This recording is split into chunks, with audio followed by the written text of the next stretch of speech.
Good evening, ladies and gentlemen, and welcome to another round of the Player1 SimGear GT3 Championship, sponsored and done by, of course, Player1. And at the MotorMotion E-Series here, we are very, very proud to bring you a literally very close to the last round of the season here. It is Autopolis. We're still in Japan on the back of round 8 out at Suzuka, and as you can see by the live shots on screen right now, it is raining. Yes, folks, we are having a rainy 60-minute endurance race here with a 20-minute qualifying beforehand for our penultimate round of the GT3 Championship, and it's going to be a fantastic round, so make sure you stick around for all the action because it's going to be absolutely wild out there. The rain is coming down thick and fast. The wet and intermediate tires are out on track, and the racers are preparing their strategies for what's going to be a very, very fascinating round of racing, a challenging race, and all 18 corners here at the Autopolis circuit in Japan. We're at Kamitsui Village in the Oita Prefecture in Japan. We're about 30 kilometers northeast of Kumamoto, and this track, opened in the 1990s, hosts a range of domestic and international motorsports events throughout the year. And it's a note that this place has some fantastic facilities. The combox here is one of the best in the world. It is really comfortable and very dry, which is always helpful, especially when it's raining out there. Everyone's getting cold, especially the guys in the pit crew and on the pit lane. The stewards and the marshals out there going to be getting absolutely soaked wet.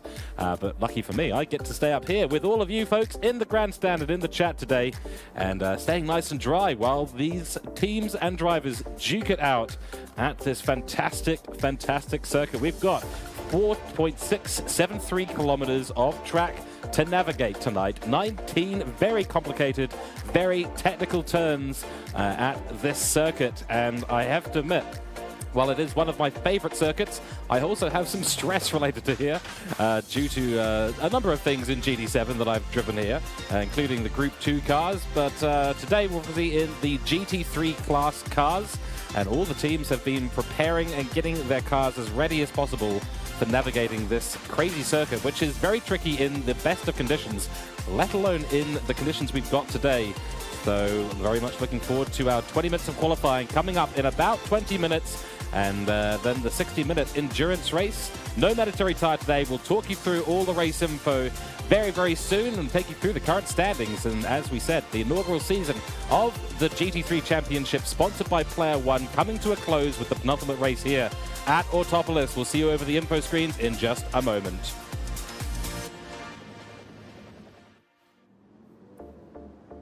So, hashtag be the best, and welcome in to the round 9 of the GT3 Championship for MotorMotion E-Series, and sponsored, of course, by Player1 SimGear, who we will be having a little bit of a talk about later in this info screen sheet here. But as you can see, 20 minutes of qualifying coming up in about 20 minutes. 60-minute race following that. I can hear the cars on track already from up here in the commentary box, all doing their practice laps, but I can also hear a very large amount of rain hitting the circuit at the moment. I think at the moment we have wet conditions out there, so the wet tires will be in operation. This is set to really shaking things up in the championship. We've got a bit of a lead with Dean van der Zandt in the silver category, and Wade Rushton leading our bronze category at the moment. So, of course, you are watching the Group B broadcast right now. We have a Group A broadcast as well, who we'll mention in just a minute. And you're with myself in the commentary box, George Cooke. And here are my socials. You can follow me on Crazy Good Kung Fu at Twitch, the Kung Fu community at Discord, and at Crazy Good Kung Fu on Twitter. Not that I use it that much these days, I have to admit. But a little shout out for our Group A broadcast. Ryan Palmer rejoining us in the broadcast box after recovering from a bit of illness, and he'll be joined in the comm box for the Group A broadcast by none other than Nick Pautasso, who I've been enjoying doing the TCR broadcasts with. So, 60-minute race coming up, no mandatory tire, going to be very, very interesting. Of course, you are watching the MotorMotion E-Series. Please go and check us out on www.motormotioneseries.wordpress.com and follow and subscribe and like. I have to remember that I'm actually on YouTube here today, so don't follow, but definitely subscribe and like the channel if you're enjoying tonight's broadcast. It is really, really appreciated. And if you are interested in joining the MotorMotion E-Series, all the information on that can be found on the website that you are seeing on your screens right now. We welcome drivers of all classes, creeds, and ability. And we have multiple classes in this GT3 Championship, which we've been following for the last, I'm trying to calculate it now. I think it's nearly been 14 or 15 weeks of very intense, very fun racing between all the teams. So obviously the Teams Championship going on, and in the background, the 4 Division Championships as well. And that is the Elite, the Pro, the Silver, and the Bronze categories. So that's Elite, Pro-Am, and Am, respectively. And as you've seen out on track earlier on, we've got some serious rain coming down at the moment. It's quite hot, though, 24 degrees Celsius out there, so it'll be about 18 or so on track. And feels a little bit hotter than that, too. It's just nice and humid here today, which is interesting. Very low amounts of wind, which is excellent, so there won't be any issues with that throughout the day. A bit of gusts coming through occasionally, but a lot of precipitation, some thunderstorms chance as well. We'll hear that on circuit if we get a chance. And of course, 23.8 millimeters of precipitation and rain falling on the track so far, which is going to really switch things up for qualifying. Who can find the point between the wet tires and the intermediate tires? I don't think we'll be seeing a single dry tire out there on track today. It's just not conducive to those dry tires, and the slick tires are definitely not in operation today at all. So we'll see. Lots of cloud cover, of course, and many hours of rain to go here. So we've chosen a R06 thick cloud with rain as our custom weather setting. Of course, in GT7, dynamic weather is enabled, so we will be seeing the conditions change throughout the race and qualifying, and lots of interesting racing to come from that, I am sure. Lots of very interesting strategy calls for the teams and the drivers to be making on the fly as they battle for each other for the race victory and other positions in the championship. So, over to the standings at the moment. This is for both Group A and Group B. The team's title at the moment being led by Scarborough Motorsport and the team owner, Dylan Scarborough. He'll be racing in the bronze category today. Their car, the 911 Porsche, has been a fierce competitor this season, and sponsored, of course, by JB Hi-Fi. So they've been doing very well, especially in their Group 1 and Group A, I should say, lobbies. That's the Elite and the Pro class, but supported by Matthew Joinson and Dylan Scarborough in our Group B lobby.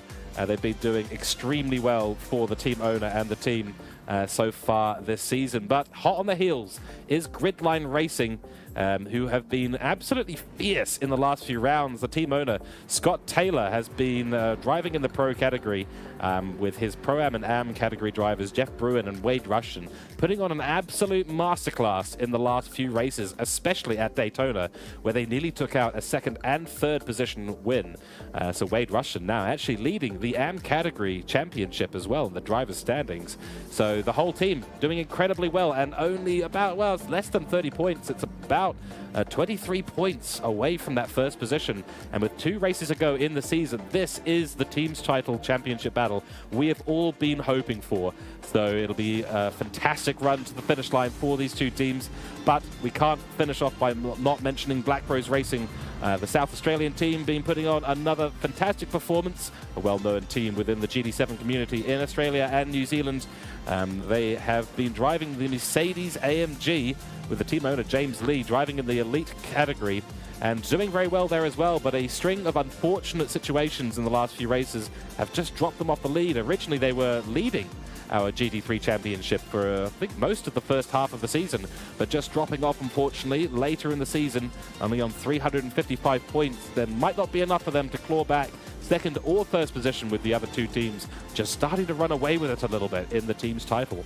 Behind them, it is Diffusion Race Engineering, the New Zealand-based team, and they have been driving the BMW M6 with the team owner Aidan Sampson driving in the Pro-Am category. Their car sponsored by Spotify, sponsored, I should say, by Spotify and Fuchs.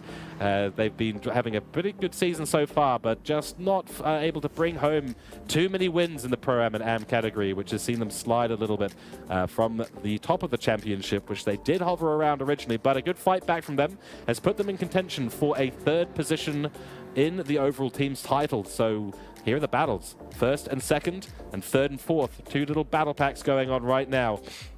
and it is all to play for.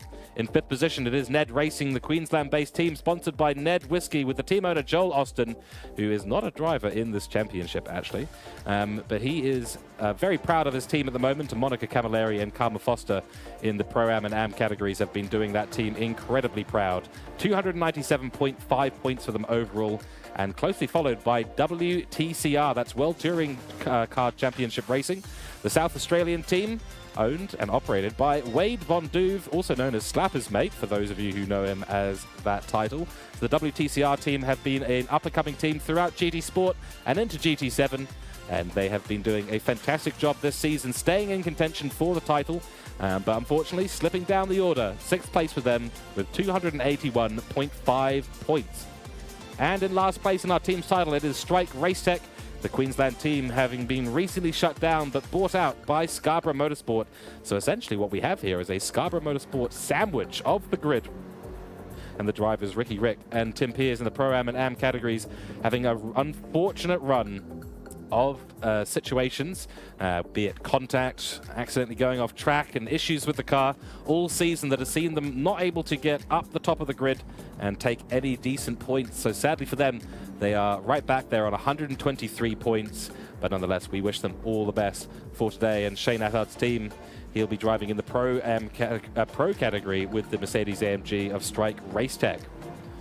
So a little shout out to our Group A standings here, because it's important for us to keep an eye on what's going on in Group A, and we haven't been keeping that close eye on it recently here in the Group B lobbies. So Morgan Davey, a privateer, leading the Elite Championship, the Platinum Championship at the moment, on 109 points, followed closely by H.C. Lewis, also known as Lewis Atkinson by his close friends, for NED Racing on 103 points with a fantastic run of victories between both of them.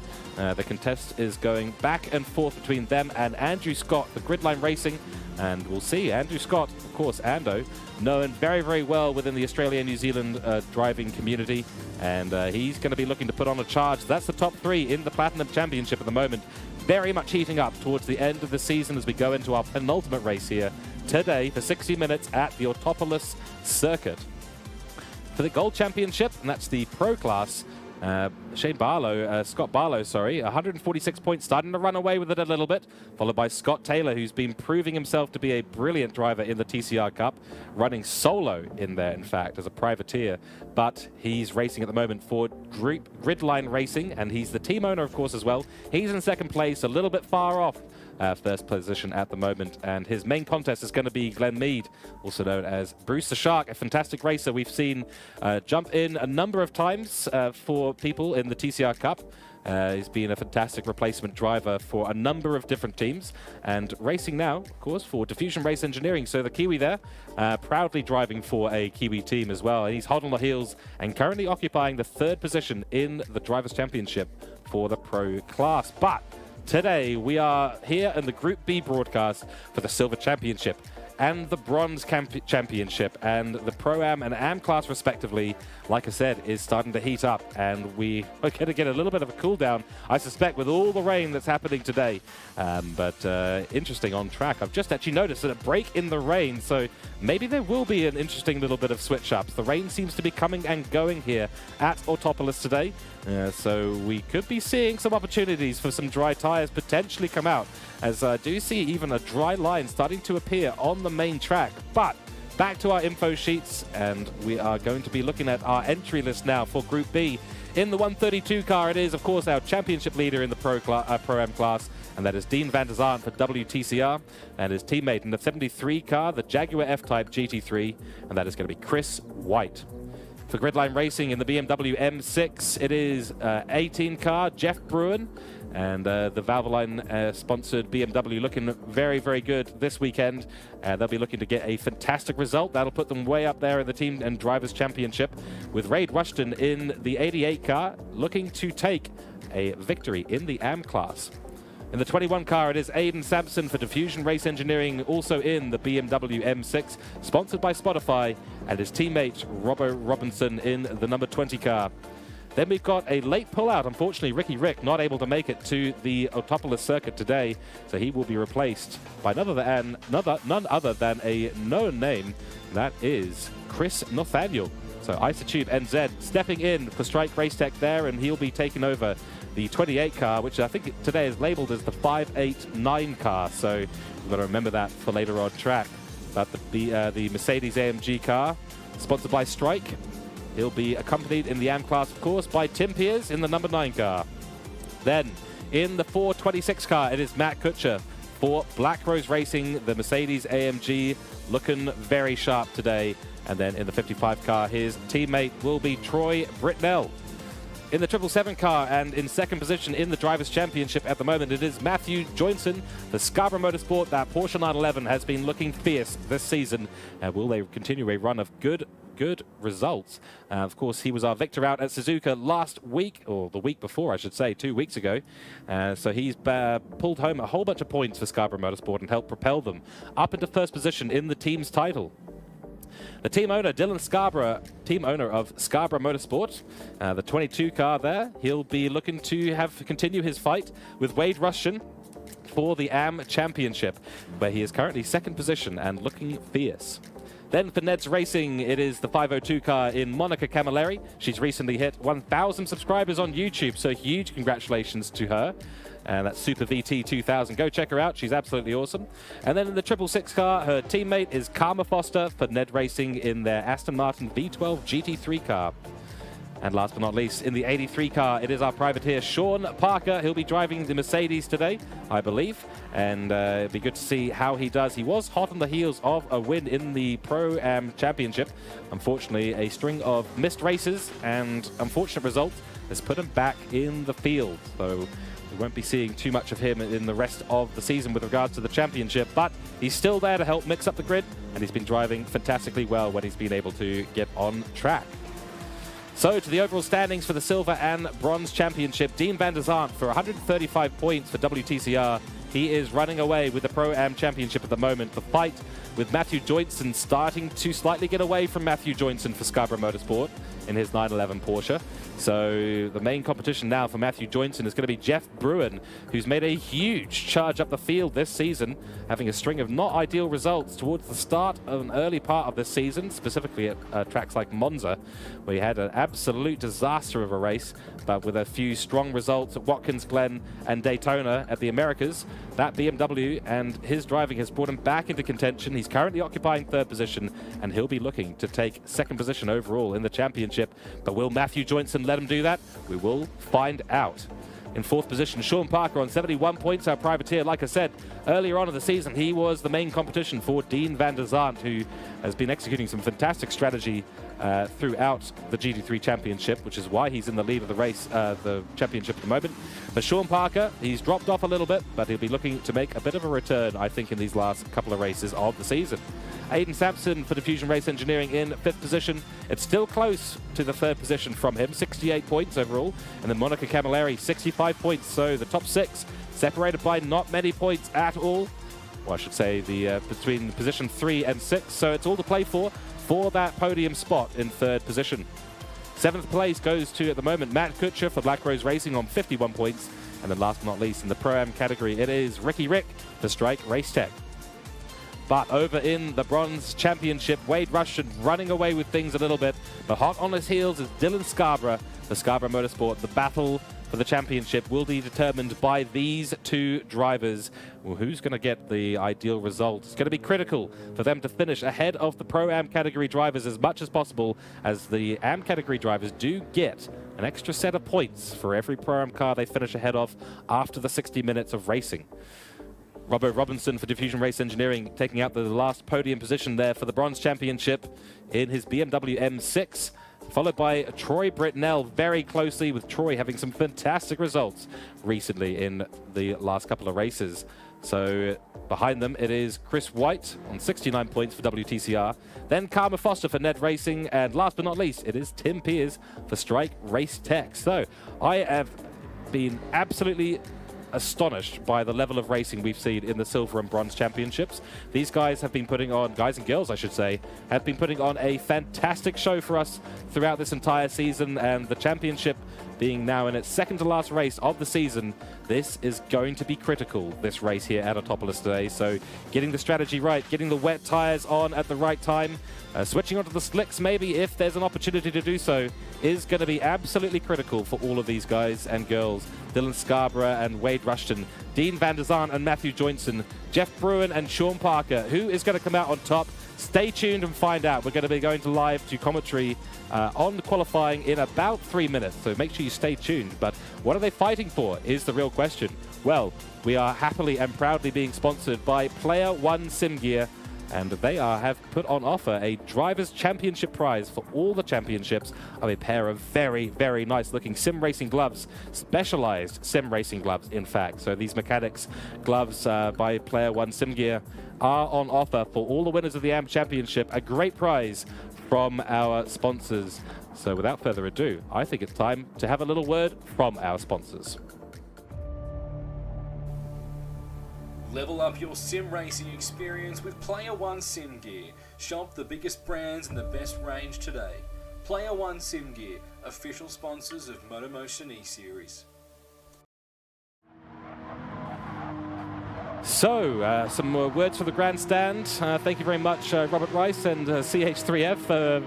I'll take that compliment for sure. G. Cooke, clearly the MVP of this race. That's right, absolutely. You know, we do our best here in the commentary box, and it's been an absolute privilege to have been invited in to commentate on this GT3 Championship, this inaugural GT3 Championship, in fact, for MotorMotion E-Series. So it's a big shout out, in fact, to Andrew Scott, who recommended me after I did some work for the HTCC League. But it's been an absolute privilege and a pleasure joining the MotorMotion E-Series and running through the commentary. Lots of fantastic racing that we've been able to see throughout the entire season, the last, I believe, 12 weeks or even more. I'm actually trying to figure out exactly how many weeks of racing we've actually had. But we've had, this is the 9th race, of course, so 8 races in total, but spread around a little bit. Sometimes we've had a week break. Sometimes we've had a couple of weeks break, so it's been a little bit here and there, that's for sure, but no, it's been an absolute privilege to be here commentating on all of these fantastic races and seeing what these guys and girls have been able to do.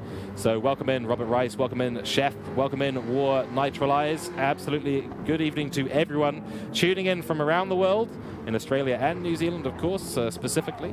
I'm not biased here, but you know, I can't help myself sometimes, I'll be honest. But yeah, looking forward to a fantastic night of racing. We've got a 20-minute qualifying session. That's going to be starting up in about, well, should be about right now. So we'll see qualifying begin momentarily, and then we'll be going into our 60-minute race. So it's going to be critical for the likes of Dean Van der Zaan and Matthew Joinson to get a good qualifying in. We don't know exactly what the conditions are going to end up like. As you can see right now, there's a bit of a dry line showing up on track, and that's going to be critical for qualifying. The rain, however, might just decide to start coming down again, in which case qualifying could be a big mix of intermediate or wet tires today. At the moment, they're all trying to get a little bit of dry running in because they haven't had a big opportunity to do so in the last week or so since we've been here at Autopolis. They've not had an opportunity at all because the rain has just been coming down continuously, despite the hot temperatures here. So it is, you know, about 24 degrees, 27 outside, 20 degrees on track, as far as my telemetry is telling me. And, you know, so it makes for some pretty warm conditions. And that's actually kind of ideal because the tire temperature is actually going to be reasonably high. Usually when you get rain, the tire temperature just starts to drop away from you on track, and that can really cause some issues on exit, especially with these GT3 cars, as they are very, very powerful cars at the end of the day, all capable of well over 280 kilometers an hour. And the straights today at Autopolis is one of the longest in the world. I think it's only 3rd or 4th in the world. I mean, I think it's about 902 meters, I believe. So it's very, very long, not as long as Fuji or anything like that. And I'm just getting a confirmation from the grandstand that, in fact, it is qualifying in about 4 minutes. So 4 minutes to go until qualifying happens. I think we've actually changed up the qualifying times a couple of times, so I'm still running on the information I've had from earlier in the season, but it is what it is, and I thank you very much for the correction there from the grandstand. There's someone literally with a sign, I can see them now, under a raincoat with 4 minutes to go, so appreciate that. Thank you very much. And yeah, like I said, very much looking forward to seeing what the teams and drivers can pull out of their hat today. It's going to be a fantastic race. You know, whenever the rain comes down, things do get exciting. People can make mistakes, especially and including the likes of the top drivers in here.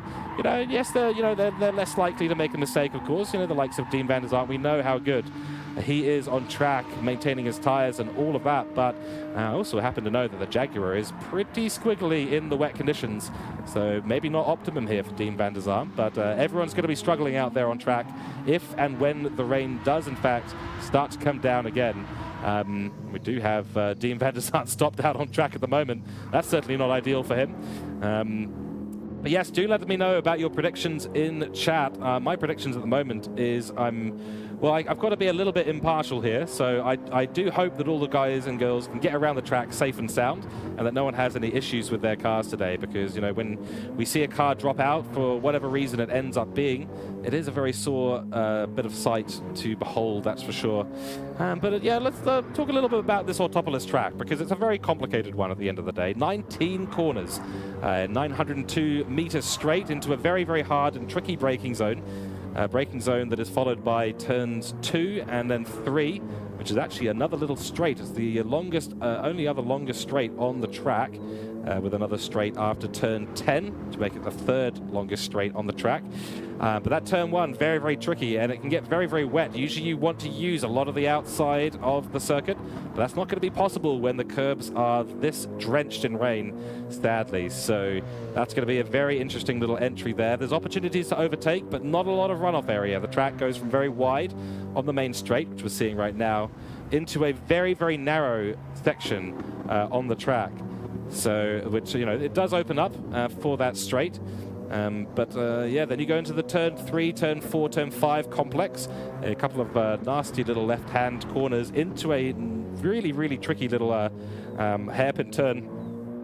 And actually, I'm not sure if you can really qualify it as a hairpin turn at the end of the day, but you might as well. And whoa, there you go. Touch the curb, and you're going to go around. And that's exactly what's happened to the number 9 car of Tim Piers there. He's gone for a bit of a spinneroo. So in typical fashion, and I do now see the window wipers start to come back on, so I suspect the rain is probably going to be back out very, very soon. So that takes you through into Sector 2. Sector 2 starts after that turn 6, through turn 7, and then a very long left-hand corner. So the right-hand tyres are going to be getting burnt up quite a lot at this track. Even the wet tyres are going to be suffering quite a lot throughout the race. No mandatory tyre today because of the wet conditions, so the guys and girls can use whatever tactics that they want, which is going to be good. You know, it really shakes things up. It opens up the strategy, and I do believe we're about to go into qualifying. So here we go. Qualifying has just begun, with folks in the commentary, well, in the grandstand there, I should say, actually making a little bit of a mention on the mowing the lawn. Yes, that's right. Actually, they will be. Oh, excuse me. Frogs in my throat because of all the talking. You know, this is the one thing that's very tough about commentating, as you do end up getting quite a dry throat. But, you know, a little bit of energy drink here and there, and we can, you know, remedy that. But yeah, this is a fantastic circuit. It was built out in 1990 at the cost of $500 million US, and you know, it's adorned with some fantastic services and infrastructure. Great commentary box here, like I said earlier, really nice and dry, and we get a fantastic view of the entire pit lane, which is just brilliant. Means that I know exactly what's going on as well. We already see a car deciding to go sideways there. Not quite sure I didn't catch that on my replay screen, sadly. It's a very unfortunate little spinneroo there. Not the way you want to start your lap, that's for sure. But as you can see, the wet conditions have already returned. So in the short period between the end of practice and the start of qualifying, the rain has begun to come down already. So a lot of folks will be opting to get onto the wet tires, I think. Really depends. We don't have a good idea of the weather that's coming in. The broadcasters today, they did bring a weather telemetry device for me, sadly. way, it is not working at the moment, so I won't be able to tell you exactly when the extra rain is going to come in or when it's going to suddenly dry up. So we're going to be, you know, judging the conditions as per the guys and girls on track, although they will, of course, have their engineers in their ears to actually figure out when that's going down. But at the moment, yeah, it's not dry out there, that's for sure. The intermediate tires at a minimum, although I have to admit, just with the views that we're getting at the moment, I do suspect that we're going to be needing wet tires for these conditions, and there may be more rain on the way. But nonetheless, Autopolis Circuit is home to a lot of different racing across the year. We've got Super GT Racing that happened in 1999, and we hold the D1 Grand Prix. The Super Formula comes here, in fact, and the MFJ Superbikes, and the Super Tight Q as well. So if you haven't checked out Super Tight Q, very, very cool little race series, so go and check that out as well. But yeah, built in the 1990s here. It's got the a famous Pablo Picasso painting, actually, hung in the wall. I walked past it on my way to the commentary box. The Les Noches de Peret for $51.3 million bid was put in by the person who built the circuit, Tomonori Sumuraki. I should say that properly, Surumaki. And yeah, he actually bought it while he's in his hotel room. So he's just chilling in his hotel room and thought, well, you know what, I just want to buy a little bit of a, you know, a painting here. You know, just a casual $51.3 million painting. I saw the glass around it. It's pretty impressive stuff. You wouldn't be able to get through that with an axe if you tried. But nonetheless, he's been sponsoring and putting forward the Autopolis track for a number of years. It's next to a national park, the Aso Kuju National Park, so we're really, really close to the wildlife here at Autopolis. So I can see some trees and mountains off in the distance, but beautiful place to be here for our GT3 Championship. And of course, a warm welcome as always from the Japanese fans. They're absolutely brilliant. I saw some hats around, some GT3 logos. Of course, we're running mostly Australian and New Zealand Pacific brand sponsored. You know, essentially Japan is part of the Pacific as well, so we do see a lot of support from the fans, and of course a big welcome to everyone in the grandstand who is listening today. Konnichiwa, Genki desu ka? Hope you're all well. And yes, I do know a little bit of Japanese, in fact. Hopefully I got that right. I've got a little note here for how to say that. I've been practicing my Japanese pronunciation. It's pretty terrible. But let's get focused on the racing, because we've just had the outlaps being completed. So it is time to look around the track and get an idea of what the timing is going to be. Looks like we're going to be in the wet well over the 2 minutes of this track. Usually you can get under the 2 minutes, but oh, there's Rody as well going for yet another bit of a spin, and some of the times coming in now. Monica Camilleri, momentarily goes to the top of the field, but beaten out immediately with a fantastic time by Dylan Scarborough at 1:56. That is an excellent time from the Scarborough Motorsport owner. Well done to him. What a cracking time there in the wet. He must be on the intermediate tires. And we'll take a quick look at this later on as Matt Kutcher comes into the pit after his pit later. Purple again goes Dylan Scarborough. Fantastic stuff. Everyone else sitting over in the 159s at the moment. So this lap absolutely pulled out of, well, from what I can tell, nowhere by Dylan Scarborough. The Porsche already looking mighty here, and the 22 car looking very, very strong. He's got the right advice from the engineers. He'll probably will be on the intermediate tires, trying to put down a little bit more grip onto the circuit and trying to take a little bit more of a risk, I think, today he is. So very, very good job by Marty McFarty, Dylan Scarborough so far. But Monica Camilleri, great lap from her as well. She was in the 158. I just saw a 57 come through, I think. But purple again goes Dylan Scarborough. He's absolutely on fire right now. Of course, you've got to remember that Dylan Scarborough is an AM-class driver. He's right at the top of the timing sheets, but 15 minutes still to go in this qualifying session, so plenty of time for all the Pro-Am drivers to catch up. And look at the treacherous nature of these conditions, getting sideways on those curbs, especially through turn 11 there. Very, very tricky corner. You've got to carry a lot of speed into that area of the track, and you always run the risk of going out onto the grass, which will just suck you in. And then Dean van der Zaan, by 1.7 seconds, take the lead of qualifying. A fantastic lap there in the Jaguar F-Type. What a lap there, crikey. Absolutely stonking stuff, and he's pushing it to the absolute limit. He knows that his championship bet is on the line here if he doesn't get a good qualifying result. He's going purple again through Sector 1. And Super VT, Monica Camilleri, takes a 155.009. The conditions are starting to dry up. I can see the sun coming out. So the track is improving at a rapid pace. They're going to be wanting to maybe start thinking about switching onto a soft tire at some point soon. Who's going to take the risk first? Who's going to jump? And it is Jeff Bruin. Jeff Bruin comes out in the 18 car on the soft tire. He's going to try for it, and that time is going to be in jeopardy at the top there for Monica Camilleri. We should be seeing the guys and girls get down into the 153s, 154s on the soft tire if they can put a lap together. But purple again goes Dean van der Zandt. He's on an absolute fly. He might already be on the dry tires. I'm trying to check right now. He might already be on slicks. Monica might already be on slicks as well. And Wade Rushton goes up to 4th position, followed by Tim Pears in Rody Dongs, followed by Chris White in 6th position. Then Troy Britnell, a great lap from him, putting him up in 7th position. What a fantastic qualifying so far. The conditions rapidly changing underneath us. So a lot of adjustment on the fly being done by the pit crews. They're all yelling into their microphones, get back into the pits, change tires. You need to be on the dry tires right now. The drivers will know it out there on the track as well. They'll be feeling the grip run away from them and watching the intermediates and the wets just absolutely disappear.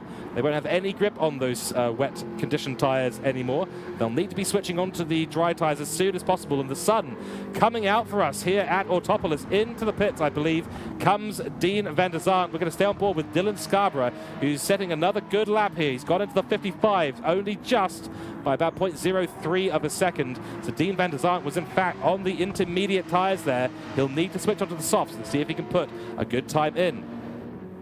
Mad Rick saying in the grandstand there, wish he was there, but unfortunately, Rick, yes indeed, we are going to miss you indeed. We wish you were out here on track, but we wish you all the best. Nonetheless, hope to see you in the final round, and your replacement, Charles Nathaniel, is going to be putting in some good laps for you, I believe. But we just saw a huge improvement there. The soft tires are in fact optimum now, and Monica Camilleri, the Aston Martin V12 for NED Racing, it's a 152.8. What a fantastic time there from Monica Camilleri in the 502 car. Brilliant stuff. I think all the races now are going to be looking at that time and going, oh dear.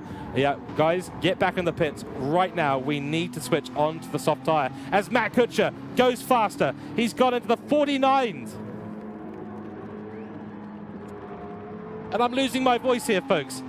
What a lap there from Matt Kutscher. He's put it right up there into top spot. He's fighting on track right now with a couple of cars at Diffusion Race Engineering BMW, and he's being followed, I believe, by Matthew Joynson on track right now. So Matt Kutscher in the lead of qualifying. We're nearly at halfway, 9 minutes through, 20 minutes into qualifying, but the Pro-Am category drivers on the slicks are looking very, very fast, and that Mercedes of Matt Kutscher taking out that pole position by 3.698 seconds. That is an incredibly impressive lap. Will we see Dean van der Zandt or Matthew Joynson be able to match it? We haven't actually seen a lot of Matthew Joynson. He may have made a couple of mistakes during qualifying so far and not being able to put a lap in properly. We'll try and get an onboard with him at some point. But purple again goes Matt Kutscher, so he's just getting faster and faster as the track does dry out. They may have a very limited opportunity here with the drier conditions, as the track will just get faster and faster, but the rain is looming. I'm seeing a few spots in the horizon still coming in. It could well be that we're changing conditions very, very rapidly in the final 10 minutes of this qualifying. And half distance we are. Monica Camilleri actually set that lap on intermediate tires, so that's why the gap is so big, 3.6 seconds between first and second position in qualifying so far. Monica will have to come out on soft tires as soon as possible. What can Jeff Bruin, who we're on board with now for Gridline Racing, do? He goes pole, he goes purple with a 148.1. Oh, he's been beaten out by Matthew Joynson. Joynson takes it by 1.679 seconds. Oh, what an incredible lap from Matthew Joynson, and Jeff is just getting beaten out. He'll have to go again. But it is indeed Matthew Joynson in the Porsche 911, a 47.148, followed by Matt Kutscher, who's only 37 hundredths of a second behind him. And purple again is going Matthew Joynson. The track conditions improving continuously, moment by moment, getting ever faster and ever faster as the track dries out, heats up, and those tires start to get into the window. So Aiden Sampson as well, we've got to talk about him. Third position, he goes up there with a 148.6. That is a fantastic lap as well from the Diffusion Race Engineering driver. putting it up there into third position at the moment, and they will be going faster and faster on track. This has been an absolutely fire-ridden qualifying so far. No one going off, no one making too many mistakes. Of course, Aiden Sampson still 1.5 seconds off the pace right now. Jeff Bruin right behind him, only 0.17 of a second behind him at the moment. Chris White, he's top of the Pro-Am category right now. We've got to talk about Chris White. That F-Type Jag of his is looking very, very good. A 150.733 at the moment on the board for the AM class driver. He's in the lead. Second position in the AM class is Troy Britnell at number 6 position at the moment. P6, that's third row of the grid for him. But like I said, the conditions are continuing to improve. And Dean van der Zart, Dean has gone faster once again, a 47.0. Just to shows you folks, this track is getting drier and drier. It's warming up. It's hot out there. It's humid. But the track drying out so quickly. And Matthew Joyson, once again, goes faster. What a lap from the Scarborough Motorsport driver there, a 146.187. They just keep going quicker and quicker. I can't keep up with it on track. Matt Kutscher goes faster again, a personal best, 146.724. He's 0.5 away from Matthew Joyson. That Mercedes AMG for Black Rose Racing looking fierce today on track. 7.5 minutes to go, folks. Stay tuned. It's heating up moment by moment. And will we see the rain come back in? Get your banker laps in now. I can see the rain starting to appear on the horizon, and the track circuit is starting to get drier. Cloudier and cloudier. So we may be seeing the end of the fast running here. This could be qualifying over if the rain starts to come down. What was going to be happening? This has been absolutely brilliant so far. Dean van der Zart going fastest with a 146 flat, and then getting pushed out by Matthew Joyson and Matt Kutscher once again. The fight is really on. Dean van der Zart in the championship lead at the moment for Pro-Am category. He knows that Matthew Joyson is going to be quick here in the Porsche 911. Porsche 911, of course, being an MR car, does suit this kind of very tricky, undulating track with lots of corners and fewer straights.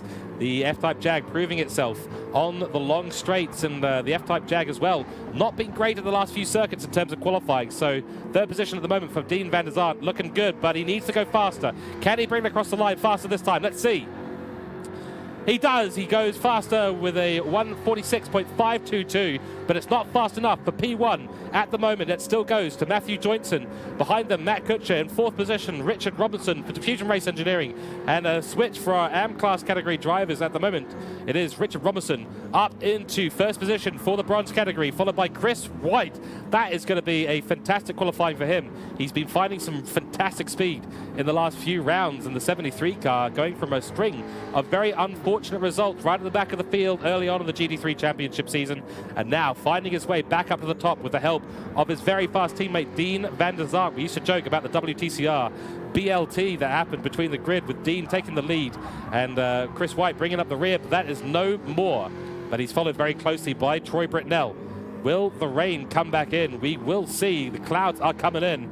I think I see a few spots of rain on track as well, but crikey, what a qualifying this is turning out to be. Just running down the field right now. Behind him, Troy Britnell. Behind them, Chris White. And Troy Britnell goes faster. Gets that 7th position spot from Chris White. You'll need to go faster. We've just had Wade Rushton go with a 148.3. But those who are coming out on the softs now might have missed their opportunity because the clouds are coming over. Look at the brakes shining on that Porsche. Matthew Joyson putting absolutely everything into it. Charles Nathaniel there, the replacement driver for Mad Rick. He is down the grid a little bit, so let's go and try and find him. I think he's down a little bit further down the field. There's Tim Pears in 9th position. Karma Foster in 13th at the moment, the best of the 151.2. And I see the window wipers go on now. The rain has come back, folks. I told you it might be a short-lived thing, that we saw the dry conditions, and it is. Dean van der Zart at the top of the field going faster, but not able to match Matthew Joyson's lap so far. And with the rain coming down, I don't think it's going to happen now. 5 minutes left in this qualifying. Will they be able to pull anything out of their hat now in the wetter conditions? I don't think so. I think we might be seeing the grid as it is. Monica Camilleri goes third position with a fantastic lap there. She's done a 146.6. Brilliant job by her to take away the third position from Matt Kutscher, who's still on a hot lap at the moment. He's just come across the line, but not improving as all the windshield goes.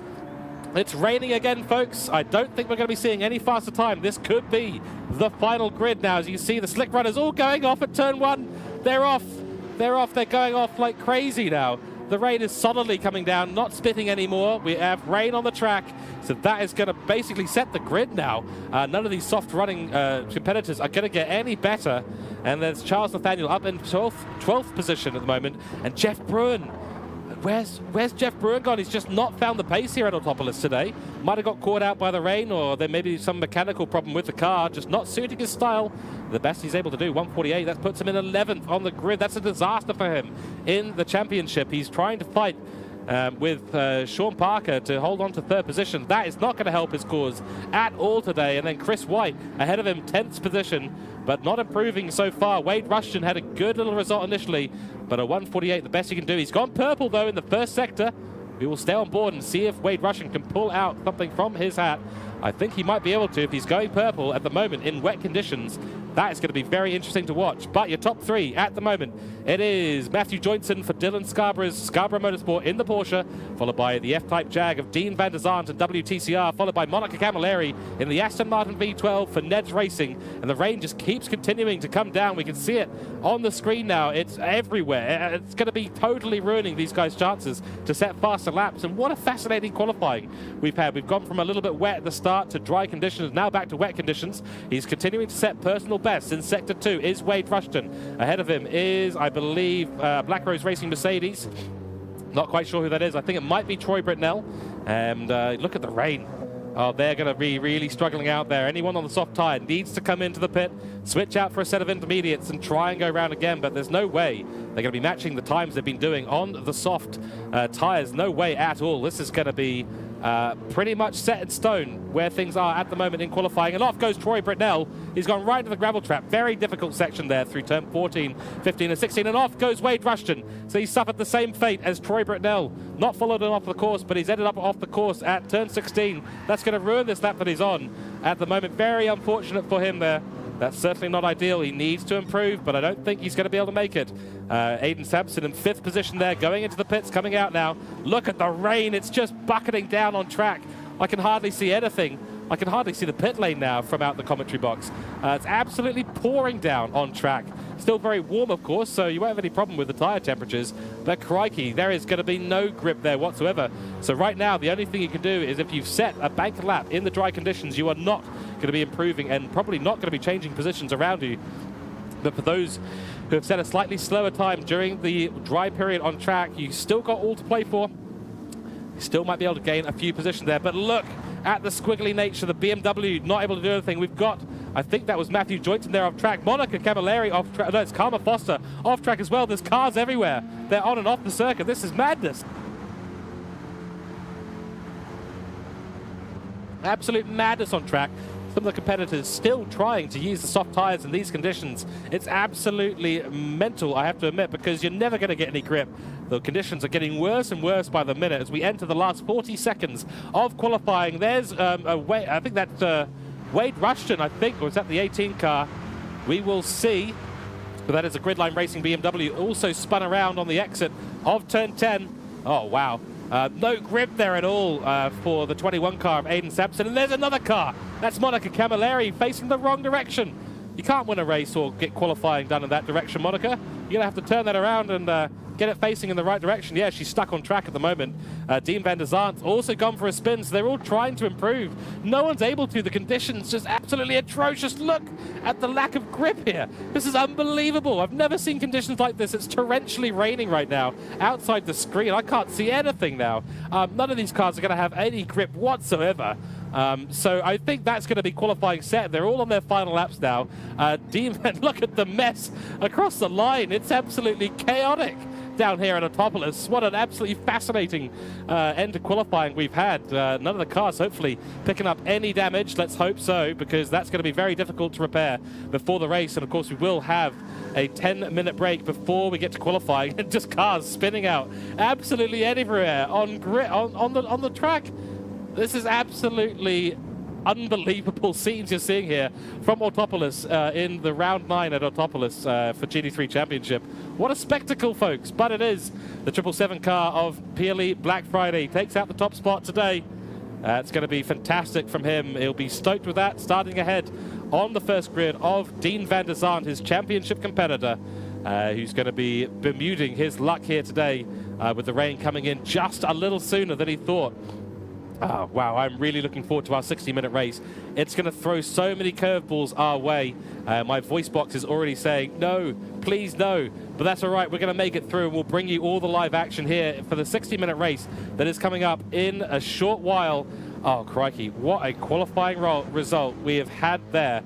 Matthew Joynson leads, Dean van der Zandt leads, Monica Camilleri, who's stuck out on track. They're going to have to get a tractor out there to bring her car back to the pit lane because she is absolutely beached there. Then in fourth position, we'll go to the 426 car of Matt Kutscher, followed by Aiden Sampson, and then Robinson Racing, I think it was. So getting my names mixed up. Of course, the 21 car of Aiden Sampson doing very well there, but his teammate beached on track as well. So look at all the cars. They can't go anywhere.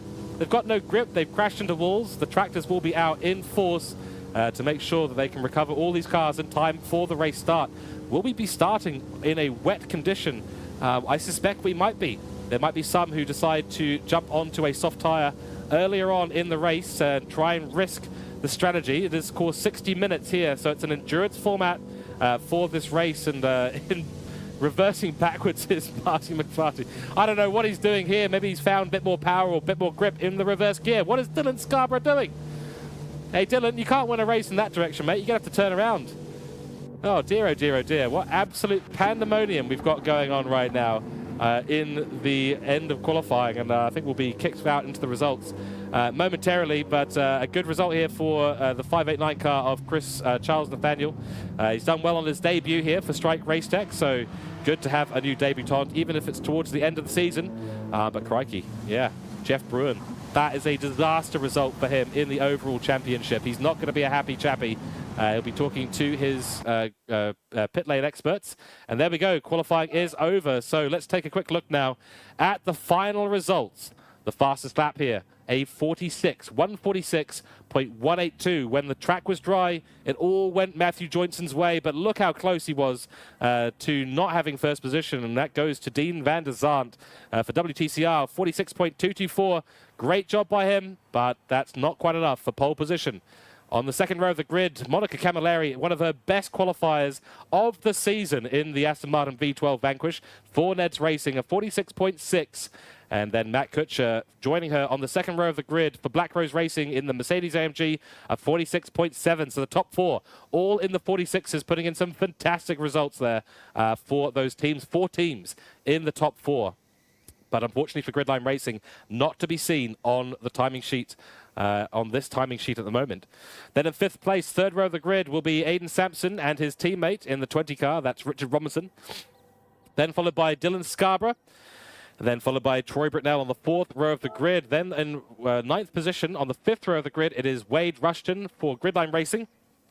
That's not the qualifying they were hoping for. The BMW was looking strong for the Diffusion Race Engineering team.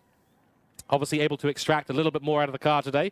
And then Chris White joining him on the grid in 10th position on 5th row of the grid. That's the Jaguar F-Type, 148.5 for him. Then Charles Nathaniel on debut, replacing Ricky Rick, usually driving for Strike Race Tech in the 589 car Mercedes AMG, sponsored by Strike and Coca-Cola. The 48.5 for him. And then joining him on the 6th position, 6th row of the grid, is Jeff Bruin.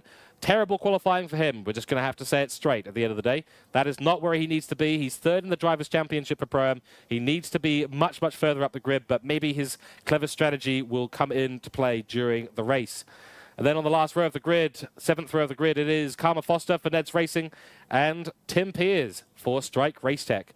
Wow, what an absolutely stonking qualifying we've had there. We will be going live with the race in about 60 minutes. But before then, a mention from our sponsor, Player1 Sim Gear. Remember to go check them out. They are the proud sponsors of the GT3 Championship here at MotorMotion E-Series. They have prizes on offer for all the championship drivers. And of course, they are Australian owned and operate, Melbourne based. And you can go and check them out. They have tons of awesome sim race gear brought to you at the best prices for all kinds of sim enthusiasts, whether you like flight sim or if you like driving sim or even if you like lawnmower sim. Anything that you can think of, Player1 Sim Gear do provide. Go check them out on www.p1simgear. That's player1simgear.com They are proudly sponsoring our inaugural season here today. So a word from our sponsor, a quick ad break, and we will be back for the main event. See you very soon. Stay tuned for what is going to be an amazing round at Autopolis for round 9 of the GT3 Championship, sponsored by Player1 for the MotorMotion E-Series. See you soon. Level up your sim racing experience with Player1 Sim Gear. Shop the biggest brands and the best range today. Player1 Sim Gear, official sponsors of MotorMotion E-Series.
Welcome back to a very, very rainy session here at Autopolis for round 9 of the Player1 Sim Gear GT3 Championships.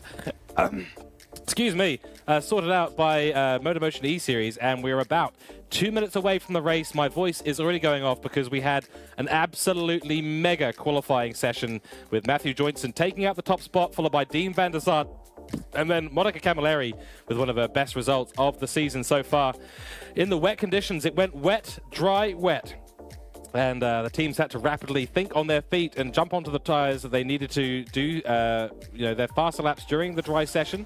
It was a very, very interesting qualifier indeed, and some fantastic times have been set for qualifying, but now the focus switches over to a 60-minute race here at Autopolis with changing conditions. We know how humid it is. The rain and the skies are staying dark at the moment, although it does look to be a little bit dry at the moment. The wind has picked up slightly, so the conditions are going to be absolutely everything today in terms of your strategy, in terms of what you're going to do, how you're going to drive, the tires you're going to choose, and we are about to go on track for the start of the main event, folks. So get ready, because we're about to go live on track, see the start procedures, go through the start procedure, and begin this fantastic race here today. So stay tuned. We'll be right with you.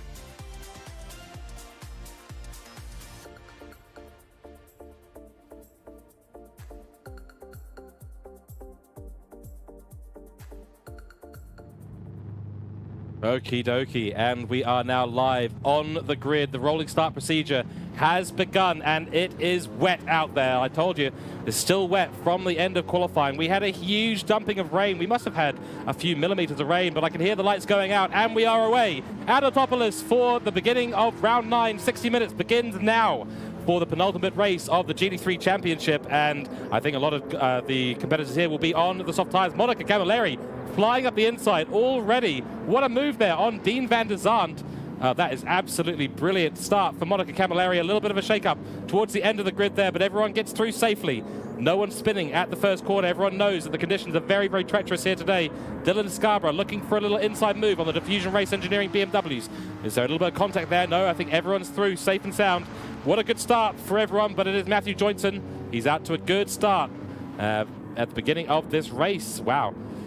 Good stuff. I'm actually a little bit surprised. Very impressive stuff from everyone to get through. We've got a mix of intermediates and wet tyres throughout the grid. We'll bring you more of that information as we continue through this race. And there we go. Dean van der Zandt, he's actually lost out to Matt Kutscher as well, so he's gone wide already. The wet tyres just not getting up to temperature. He's being pressured now by Dylan Scarborough, the AM-class driver there for his own team. And the intermediate tyres looking a little bit more suited to these conditions, but I'm at Dean van der Zandt might just be thinking there's a bit more rain coming down, and if there is, those wet tyres will suddenly be in their operating range, but he's just falling off the field now. An overtake there. There goes Dylan Scarborough. He's gone through in turn 11. That's a very brave move there from him. But currently your champion, race leader at the moment on very tricky conditions. We're about well over 50% saturation on the track. It is Matthew Joynson in the 777 car. He's running away with it at the moment. But Monica Camilleri behind him, keeping him honest. And then Matt Kutscher. Matt Kutscher has had a fantastic start. He started 4th position. He's already gained 1. So is Monica Camilleri. And thanks to Dean van der Zandt falling off the pace early on, he'll be under pressure by the 2 guys in the Diffusion race engineering cars pretty soon, I suspect, because he's right in the range. There are only 0.5 seconds between them, but very clean start there. Good lap 1 from all the competitors. Well done to all the teams. They've got them out on the right tyres. No one's on the slicks as far as I can tell, although we've had a little bit of an incident down the rear of the field. I'm just trying to find that now. Chris White, unfortunately, has ended up going off the track, sadly there. Not sure if there was any contact, but it might have been with potentially one of the guys down towards the end of the grid here. Charles Nathaniel looking up the inside of Karma Foster into turn 1. But back on board here, we've got a little bit of a fight going on for 5th position right now between Richard Robertson and Dean van der Zandt. Dean just falling off the pace at the moment. This is not how he wanted to start his race here today at Autopolis, unfortunately. But the conditions are very, very treacherous out there. And I think the wet tyre choice there is a little bit conservative from the WTCR team. The track is going to dry out with all the cars going around it. Really just depends. Is there going to be more rain? Is the rain going to intensify? That's the key thing here. Is there going to be more rain? Is there going to be less rain? Is the rain suddenly going to disappear? Is it going to get windier? Is it going to get less windy? Everything depends on the weather here today for the 60-minute race. So some will take a risk, like Dean van der Zandt. He's on the wet tyres. Some will take a little bit of another opportunity. So our leader in the M-Class Championship for Gridline Racing, the BMW of Wade Rushton. He's already up to 7th position, but the biggest winner so far on lap 1 has been Jeff Bruin. He's gone for an absolutely brilliant start, starting in 11th position on the grid. He's made up 3 positions. So far, great start for the Gridline Racing driver in the 18 car. He's going to be looking to make up a lot more positions during this race. He's 3rd in the overall Drivers' Championship so far, so he needs to be up the top end of the grid. He needs to be at the pointy end at the end of this race to have any chance of putting in a challenge for P2 in the Drivers' Championship. And of course, Dean van der Zandt falling off the pace. You can see that Dean van der Zandt, who's leading the Pro-Am category, is actually only about 3 or 4 positions in front of Jeff Bruin. They've got Wade Rushton and Richard Robinson between them at the moment. But the wet tyres not looking to be the optimum choice at the start of this race, especially considering the track is going to get dried out as those very, very powerful and diffusers and front splitters and such, as they drive over the track, they do tend to suck the moisture out of the track and push it onto the side. As you can see, the dry line really starting to evolve there. As I do see behind, a little bit of a challenge here going between Dean van der Zandt, Wade Rushton and Richard Robertson, the 2 AM-class drivers, putting a huge amount of pressure on the championship leader at the moment. And Dean van der Zandt doing well to hold them off at the moment, but will he be able to hold them for long? I don't know, because those wet tyres, you can see they've just got no grip in the drier conditions, the dry line. He needs to be looking to get his tyres onto the wet line, keep them cool, because as you heat up those tyres, you can even see it there. He's not got the grip at all around the corner. He's fighting to force the tyres into grip, and that is wearing out his tyres like no tomorrow. Takes the wet line there. He needs to do that, because otherwise he's going to be really suffering. And look at Richard Robinson. He drives round the side of him, and looks like he will solidify 5th position there. So the intermediates will start taking the beating as well. But the wet tyres, just not the right choice there for Dean van der Zandt. He was expecting to have more rain, but that has worked against the championship leader. And look at the lack of grip he's got. Wade Rushton right behind him now, followed by Jeff Bruin. So up the top of the grid, we've had a bit of a change here, because Dylan Scarborough, the AM-class driver in the Porsche, has gotten ahead of not only Matt Kutscher, but Monica Camilleri. So we've got a 1-2 here for Dylan Scarborough's Scarborough Motorsport. That's Matthew Joynson in the 777 car and Dylan Scarborough in the 22 car. Great stuff from these two drivers. Wow, they are looking hot for a great finish here. Really, really doing well. And the intermediate tyres are actually taking a beating as well. He's gone purple, 154.0. That's a fastest lap there. As we do see Matt Kuchar come into the pits. He wants to get off those intermediate tyres. I think some teams are now thinking, hey, these conditions are drying up. They're looking at their telemetry and going, there's a bit of sunlight out there, as you can see on the track, a few glints around the track. I think the conditions are about to go dry. We're going to keep an eye on Matt Kuchar because I think he might have had a bit of a genius strategy call here, going in early, getting off these wet tyres, getting onto a pair of softs. That is going to be rapidly improving. We saw 146s, so 10 seconds the difference in a lap between the intermediates in dry conditions and the soft tyres in dry conditions. So this is going to really heat up. But Monica currently holding on to the third position there with Richard Robinson behind them for Diffusion Race Engineering. Then comes Wade Rushton. He's looking hot at the moment. And then Dean van der Zandt has been overtaken by Wade Rushton earlier in this lap. So much action going on at the moment. It's very hard to keep up with it. But looks like Jeff Bruin's going to go maybe for a move up into turn 10. No, thinks better of it, but he's setting personal best at the moment on the intermediate tyres. But look, there's hardly any wet left on the track now. The sun has in fact come out, so the Autopolis and Japanese weather is just absolutely changing up so quickly. And you can see the difference between the wet tyre and the intermediate as Jeff Bruin just drives past Dean van der Zandt. So our championship leader in all sorts of trouble right now. His championship contender in second position in the Pro-Am class is running away with it, 2.5 seconds almost ahead of his teammate in the 911 Porsches. Looking very, very strong here for Dylan Scarborough's Scarborough Motorsport. Wow, they are going to be solidifying some serious team points if they can bring it home. Will we see a pit? Yes, both the Porsches pit. Monica coming into the pits as well. Will we see Richard Robinson for Diffusion Race Engineering come into the pits as well? I think everyone's got a pit now. Oh, nearly. Oh, he's hit the pit lane wall. We've had a huge incident there for the Diffusion Race Engineering driver, and another collision. Oh dear, Richard Robinson, it's all gone wrong for him. Absolutely gone wrong for him there. Oh dear, we've got a replay of that as everyone does continue to come into the... Let's go on board and see what's happened. Oh dear. It's a late dive into the pits for Richard Robinson, and he's got it all wrong. Oh dear, and we've had a little bit of a problem with our replay, so we're going to jump over here, and we will jump over and back into the lobby in just a second. So give us a second, folks. Stay tuned. We will be back with you in just a moment. The replay camera there playing tricks with the GD7 engine, but crikey, all of the competitors coming into the pit lane now to switch onto the soft tyre. The conditions are drying up. We know that the rain will probably return at some point. It's been going on and off. Rain, dry. Rain, dry. So the conditions switching up massively between everything. And I do hear that Matthew Joynson is still in the lead of the race. Monica Camilleri getting very close now on the soft tyre to Dylan Scarborough. So there's going to be a little bit of a battle there now on the soft tyre. Don't run wide onto the curbs because you're going to get sideways. Some of the action is going to start happening now between all these folks. Dean van der Zandt also in the pit lane. He's going to switch onto the soft tyre as soon as possible because he knows how much time he's lost. He's gone from second position all the way down to 7th in the first 7 or 8 minutes of this race. And that has been an absolute bloody disaster for him. He's not going to be happy with that at all. He's got a lot of work to make up because I believe that Jeff Bruin also got past him. So third position in the championship, also getting ahead, sadly, of the championship leader right now.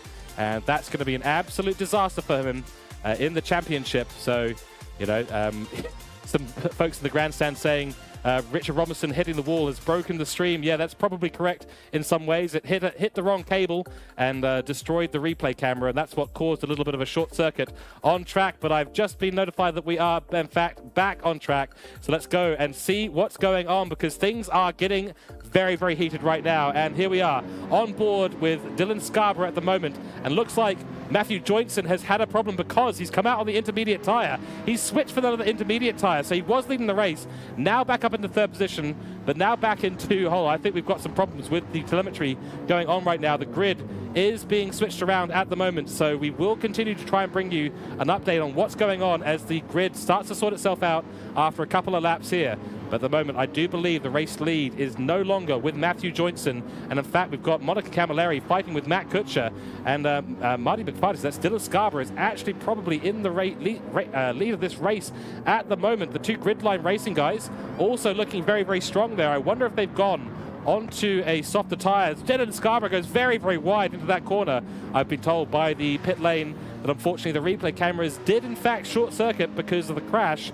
The crash exposed an open wire. The rain got into the wire and that short circuited the entire system. That's why we had the crash. Huge pressure from the 22 car onto Jeff Bruin. He's going to get the overtake around at turn 13. Will he do it? Yes, he has. He's gone past, straight past him in fact, on the intermediate tyre. Very, very good stuff there. We see the track getting cloudy again. No one opting for the soft tyre. They threw the soft tyres out the window and went straight back on to the intermediates, knowing that there's more rain. So I think the rain radar is showing that there's more to come up very, very soon. A huge fight going on here between 5 cars. We've got Monica Camilleri versus Matthew Joynson. We've got Troy Britnell up in the mix as well. Very, very interesting at the moment. I think some people haven't pitted, so we've seen a very interesting switcheroo and switch around of the positions on track due to some people not pitting. Will Monica take a chance and go up the inside there? She does. Great move there. Can she make it stick on Matthew Joynson? No. Matthew makes it a lot harder for her. Goes defensive. They're holding the line. They're side by side coming down the straight through turn 2 into turn 3. Who's going to break later? Monica is going to seal that, but they're side by side still going into turn 4. We know how good a driver Monica can be. She's a master of defensive driving, and so is Matthew Joynson. So this is a battle for the ages here. And of course, Monica doing quite well in the championship as well. But looks like Matthew Joynson has just gotten away from her there. But in the provisional lead of this race, and going off track. Oh no! Going off track, commentator's curse for Dylan Scarborough. He's gone off. He had the lead there, but he's gone off track. He's going to be passed by Matthew Joynson as well, his teammate. But up into the lead now, it is Matthew Joynson. So a huge swip from 4th position to 1st in a matter of laps, and only 13 minutes through this race, and nearly at quarter distance. But on the intermediate tyres, it is Matt Kutscher. But I can see the rain starting to come in again, folks. Things are going to get switched up. Those on the intermediates might be regretting this choice. We will see probably quite soon the window wipers go on for all of these cars. What an absolute switch up. And of course, my apologies for the technical glitch earlier in the stream. Of course, it would have been good to bring you that action. And wide goes Kutscher. Wide goes Kutscher, and up into the lead goes Matthew Joynson again. He's handling those intermediate tyres much, much better than Kutscher is at the moment. And managed to go right round him as Matt Kutscher runs very, very wide into turn 16, and that gives him a really bad exit throughout to turn 17 there. But Richard Robinson actually setting the fastest lap. So we'll see where he is. A little bit of a shout out here at the moment. We've got a yellow flag on track. Sadly, I've been told we cannot use the replay cameras, so I'm trying to catch this. I wonder if someone just ran a little bit wide there on track. I'm trying to keep an eye on things as much as possible. Big action here between the debutant of Charles Nathaniel. He goes right past Wade Rushton and is now putting a huge amount of pressure onto Aiden Sampson. Great drive so far, but running very wide on turn 1 for the 589 car. Mercedes doesn't like being on the grass. The grass really sucks you out onto the edge of the track, so you've got to be very careful. But great driving there between these 4 drivers. Jeff Bruin is at the lead of this battle pack so far, and look at those intermediate tyres. So that's what's happened. The Gridline Racing chaps have not pitted. Jeff Bruin here suffering on those intermediates so much. He's going to drop down the grid. Aiden Sampson gets ahead of him in the other BMW on the track. The Mercedes of Charles Nathaniel looking dangerous in the rear mirror of Jeff Bruin. He's going to be overtaken through there. Look at the grip difference through turn 8. That's absolutely unbelievable stuff. Absolutely unbelievable. So Jeff Bruin starting to fall down. Same with Wade Rushton. So this is not good news for either of the Gridline Racing chaps, because Jeff Bruin really wanted to be ahead of Dean van der Zandt, who's right behind him and on the wet tyres again, but he's gone round and picked up some damage. So front splitter and left-hand tyre damage for Dean van der Zandt. But what a move up the inside there. Just shows how little grip Jeff Bruin has at the moment. The 132 car goes through into 7th position. And, ooh, I see the rain. There's rain against my window here, folks, at the commentary box. It's all starting to go down. And, oh, I've been told we are getting some onboard shots here. Oh, dear, we've had Hellblazer. Aiden Sampson, he's gone round on the wet tyre. Already caught out by the wet conditions. They're changing quickly, these conditions. The track is cooling down again. And there is moisture on the track. I can see it now. The pools and the puddles will start to evolve again. And in goes Aiden Sampson for a change of tyres, as well as Troy Britnell, both in as well. But Jeff Bruin stays out. Is this going to be a strategy masterclass here from the Gridline Racing chaps? We've seen them do this before. Pull out a strategy that puts them right at the top. They're trying to avoid any kind of disadvantage from staying in the pit lane too long, regardless of what that means out on track. So trying to ride out the conditions here, trying to make sure that they avoid any of the situations where they switch onto another tyre early on and lose an entire pit stop. You lose a lot of time in the pit stop. But Chris White is just flying past Wade Rushton. Wade Rushton is just disappearing from him now.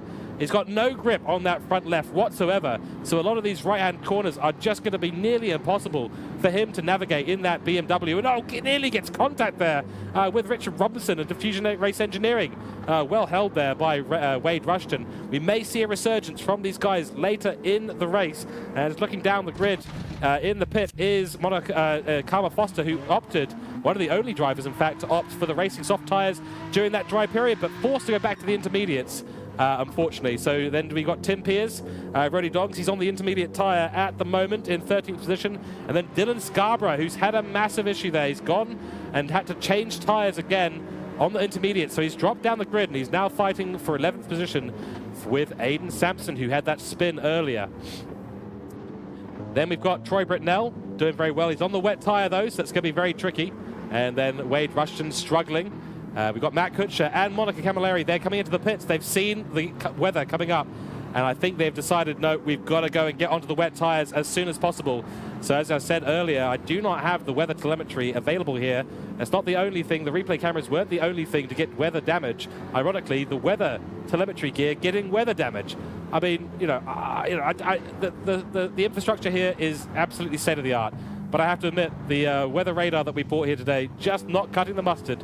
And again, another lap for Jeff Bruin. So he is really making up time. Some of these other racers have actually pitted twice already. And Charles Nathaniel actually comes out in a provisional 5th position. So he's gone right from the back of the grid, 12th place, all the way up the top. He's only done 1 pit stop so far in this race, but Dean in Van der Zaan has done 2.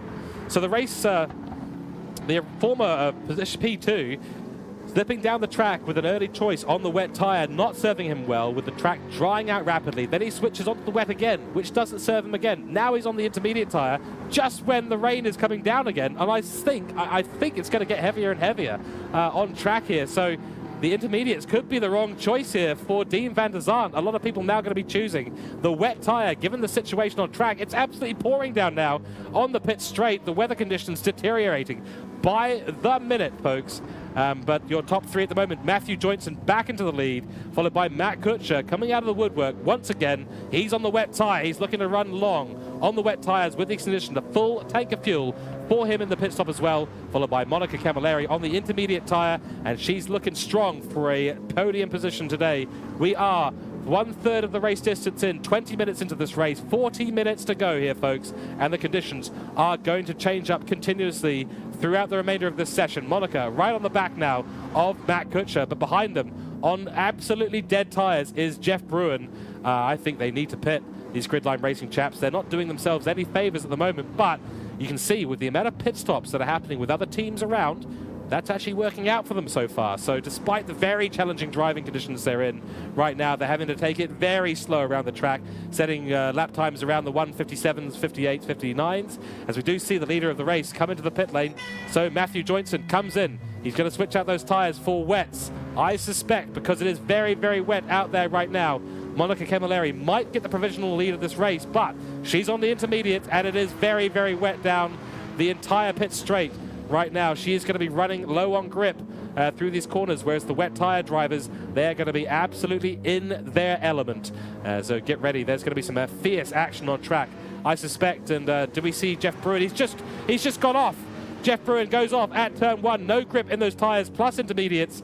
Absolutely gone against him there. He's lost out to Charles Nathaniel for Strike Race Tech, who's having a fantastic race so far. The Pro-Am category replacement driver for Strike Race Tech, having a fantastic debut at the moment in the Mercedes AMG. But yeah, Jeff Bruin, they're trying to run long for Gridline Racing. They want to reduce the pit stops, but Dean van der Zandt catching up right behind. He's on the intermediates. I said this might not work out for him as well. Look how wide he's gone into turn 6. There's no grip out there for the intermediates. Through that area is absolutely wet conditions. And oh, who's that going off? Oh no, I think that's Charles Nathaniel. It is the 589 car, Strike Race Tech. He's gone off the track. The intermediate tires catching out our first driver there as Dylan Scarborough comes flying through into turn 8. Oh, it was going so well for Charles Nathaniel, and I hate to say it, but that's the commentator's curse, hitting once again. But if you're on intermediates now, these are not the conditions you want to be in. These are full wet conditions out there. The rain is absolutely pouring down at the moment. You saw the Diffusion Race Engineering car in the background, absolutely flying around, not able to get any grip down on the track. The torque of these cars just working against the drivers. They're having to be incredibly careful with these cars at the moment. So I have heard that we are going on board to enjoy a full lap around Autopolis with the GT3 Championship Player 1 sponsored lap of the day. Let's prepare for some fantastic audio and go on board with Richard Robinson in the 20 car for a full lap of Autopolis.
Wow, what a fantastic lap we've just got on there with Richard Robinson. Great stuff from the Diffusion Race Engineering driver, and you can see just how treacherous the conditions are out there at the moment. Even the wet tires are struggling to get around this track at the moment. Very, very tough conditions. We need heavy wet. I mean, you know, we've got wet tires, but we need heavy wet for this kind of driving. And as we've had a comment in the grandstand saying all the drivers earning their money today, they are, and some. and some. I think they get a bonus for driving this track today in these conditions. I certainly would be asking for a bonus if I were these drivers. I wouldn't for a second wish that I would be driving out there today. So look at the conditions. Every car just not able to put any of the power down. We heard that as we were with that onboard, the Player1 Sim Gear onboard. We heard that the power just cannot be put down in any of these cars at the moment. Look at that little snap there with Matt Kutscher, our current race leader. So he's currently in the lead of this race, 1.7 seconds ahead of Monica Camilleri, who's right behind him in the Aston Martin V12. Third place goes to Matthew Joyson. You see the few cars spin around a little bit. And then we've got Dean van der Zandt currently bringing up fourth position here on his own at the moment. And then we've got Dylan Scarborough, who's at the start of this little battle pack, is starting to form behind him. He's on the intermediate tyres, and in these conditions, that's going to be very treacherous. So Chris White behind him, with Troy Britnell following up. So a little bit of a battle here between the AM Class drivers. Current AM Class leader is Dylan Scarborough at the moment, followed in second place in AM Class by Chris White, followed by third place in the AM Class, which is Troy Britnell. Richard Robinson currently in 8th position, down a little bit further in the grid. But look how treacherous this is. Turn 11, just so dodgy. It's such a fast corner to the right, but you just don't know what kind of grip you're going to have through the corner. It's on a downhill and off camber as well. So you've just got no grip as you go through the corner. You've got to get the sharp turn in right. But in these conditions, it's just so difficult. So my hat's off to all the drivers on track right now. I think all the teams are going to be biting their nails with a lot of anxiety right now. Please don't crash the car. Please don't crash the car because the conditions out here are ripe for a bunch of people to spin around. The grid is currently getting a little bit more separated as those with the intermediates and the wets struggle in different degrees of margin in terms of how much they're going to be struggling with these tires. The intermediate runners are going to be struggling, that's for sure. But I am noticing here, I got a little call from while we were on the lap. I was talking to a couple of people down on the pit lane, and the engineering crew is telling me, as a replacement for the weather telemetry tool, that the rain is going to clear up on track in the next 5 or 10 minutes. So we should be looking at slightly drier conditions. That could bring the intermediates back into play. So the intermediate tire runners could be getting very close, but back on board with our race leader at the moment. And to the point that I just made, the wet tires starting to look a little bit less ideal in these conditions as the intermediates start to get back into their range with a little bit less rain falling on track. So less pools of water to navigate. And I think we'll start to see a dry line evolve in the next 15 minutes or so. This could really open things up in terms of switch to soft tires. But the intermediate runners, those who chose intermediates over wets and managed to last and survive through this last 10 minutes of the race, they might be looking very, very strong for a bit of a comeback in the next 5 or 10 minutes as we do start to approach half race distance here in round 9 of the Autopolis. Of course, you are watching the MotorMotion E-Series Player1 Sim Gear GT3 Championship. We're in round 9, the penultimate round of this inaugural season. And at the moment, the battle going between Black Rose Racing and NED Racing, two teams we haven't seen at the pointy end of the grid much this season. The usual contenders having to pit several times already. That's the usual Dean van der Zandt down in 4th place, and Matthew Joyson as well, currently holding out 3rd position. You can see in the background that Porsche, the yellow Porsche, very easy to see in these conditions, as well as Monica Camilleri's pink Aston Martin V12. So very good stuff by all these drivers. Monica is closing in ever so slightly every lap, getting closer and closer to Matt Kutscher. Doing very, very well to manage these wet conditions on those intermediate tires so far. She's made absolutely no mistakes this race. She did have a few hiccups during qualifying, but qualified a very respectable 3rd place. Got up into 2nd early on in the race.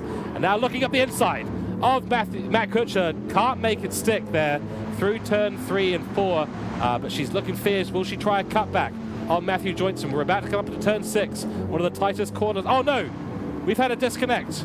Monica has disconnected. Oh no. Oh, what a disaster there for Monica Camilleri. We've had an unfortunate disconnect in the field, and Monica is out of this race. What a disaster. I can't believe it. I can't believe it. She was on for one of her best results of the season, and unfortunately GT7 doing GT7 things, and her connection has been cut. Oh, I am absolutely gutted right now for her. that is the most disappointing thing you could do. And for her sake, I'm going to give you guys a little bit of information here. Go and check her out, Super VT 2000 on YouTube as well. She's a streamer. She's just reached 1,000 subscribers on YouTube. Go check her out and give her a, I'm so sorry that happened. Definitely go check her out and give her a little bit of a buck up, because she's done so well this race, honestly. And to see her drop out in that fashion is so disappointing. Yeah, I'm absolutely gutted for her. So the disconnection problem in GT7, sadly, still plaguing us here in the MotorMotion E-Series.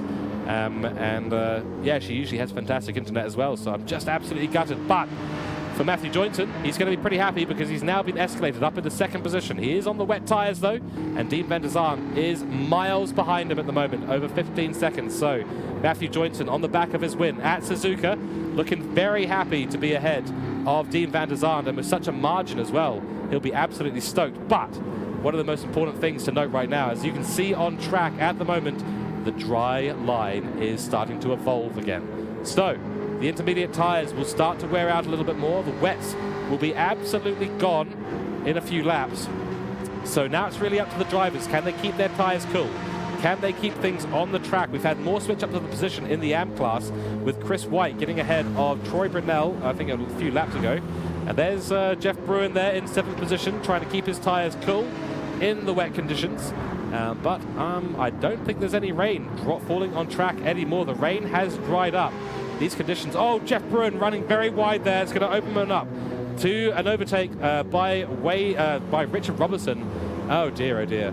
So Jeff Bruin on the wet tyres, so he's got into the pits on absolutely dead intermediates and then switched onto the wet tyres. But now the wet line, the dry line I should say, is starting to evolve. So Jeff Bruin might not be might not be happy with that pit stop strategy from his team at this point, because really and ideally you'd be back on the intermediates, if not considering a soft tyre switch maybe in the next 5-10 minutes. So their early strategy, Gridline Racing, of staying out and avoiding the extra pit stops might come back to bite them if there's no more rain in the next 5 or 10 minutes, as those wet tyres start to heat up and lose a lot of grip. His teammate Wade Rushton in 9th position, over 7 seconds behind. Yes, unfortunately, so for Monica, it's a bit of a no, Monica, no situation, and we all send our heartfelt sympathies out to her for that unfortunate disconnect from the lobby. I just can't imagine anything worse. It's horrible feeling. I've had that happen to me before in a race, when you either disconnect or have some sort of hardware issue. And yeah, we all know that pain, so she'll be feeling that at the moment. But nonetheless, she's a very strong racer. She'll come back in round 10 for our final round of the season and have a fantastic race then on the 11th of July. So in the pits, our former race leader, it is Matt Cooke. He's going to get rid of those wet tyres, and he's going to maybe put a splash of fuel in and get back out. But that elevates Matthew Joynton back into the race lead. So qualified first. He's now back in first position after a few little things happened on track. Some not ideal strategy calls, but he's back in the 777 car, and with a 15.7 second lead over second position. So the Porsche, once again, looking very, very strong in these conditions, though he is on the wet tyre, which will start to degrade quite rapidly if there is no more rain happening in the next little while. So very interesting little race that's going on right now. The strategies are evolving, and back to P3 is actually Dylan Scarborough. So Scarborough Motorsport looking very good here for a great, great result. That's going to really empower them to look at the team's title and take it out with 2 great results here. AM Class win and a Pro-Am win today would put them in an almost unreachable position, I suspect, for the end of the season. And at the moment, the second place team not going to be anywhere near them, sadly, I don't think. It's going to be very, very tricky for Gridline Racing to catch up.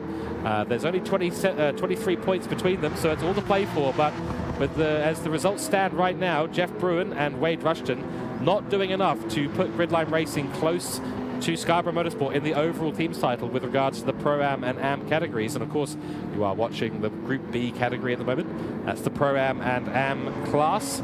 And yeah, the time's actually starting to come down between Dylan Scarborough and Dean van der Zandt. It's fluctuating a little bit. As into the pits comes Matthew Jointson. So he's going to throw out those wet tyres because I can see sun. Folks, I can see sun. Very wide goes Dylan Scarborough. Got to be very careful in the last little sections of this race, of this half of the race. So 35 minutes in. In comes Dylan Scarborough. In comes Matthew Jointson and Dean van der Zandt. They're going onto the soft tyre. The soft tyre period has begun. Look at the grid right now. There's a dry line out on track. The weather is coming around. There's a gap in the clouds. We're getting sun through, and it's about 27 degrees out there right now. This is going to really change things up. Tricky running it will be on the soft tyres because there's lots of wet patches around. Make sure you avoid the curbs. Everyone coming in at the moment, but out on track is Matthew Jointson. He's on the racing softs. Let's see how he does. This is going to get very, very interesting and very, very fast. But the early parts of the race has really worked out for the likes of Matt Kutscher, going from 4th position on the grid all the way up into 2nd at the moment, and solidly in 2nd as well. Dean van der Zandt behind him. He'll be very fast. We saw him, he was qualifying in the low 46s, only 0.1 or 2 of a second away from Matthew Jointson. So we know that Dean van der Zandt will be very, very, very fast in these soft conditions. But look at the sunlight. It's absolutely streaming through the clouds right now. Huge change in the dynamic weather conditions on track at the moment. So the whole grid deciding to go for a pit lane. So we've had an incident, and Dean van der Zandt has had an incident there, and he's dropped a position to Dylan Scarborough. So once again, the things not lining up at all for Dean van der Zandt, and a mistake in turn 6 has caused a massive, massive issue. But that's Matt Kutscher has gone round. He's gone and put a wheel onto the grass at turn 10, and that has taken him out of P2 because Dylan Scarborough is going to go through. Through he goes, and into turn 11 they go, securing the position, and up into 2nd position once again for this race is Dylan Scarborough. Another 1-2 for Matthew Jointson and Dylan Scarborough for Scarborough Motorsport. The Porsche looking good, but on the back of a mistake from not only Dean van der Zandt, running wide, trying to put too much pace down on the track when it's still too wet. Matt Kutscher and Dean van der Zandt both losing out. So Matt Kutscher now dropping to 3rd position on the grid, still a podium, and oh no! Dylan Scarborough's gone wide. He's right off the track, he's in the gravel.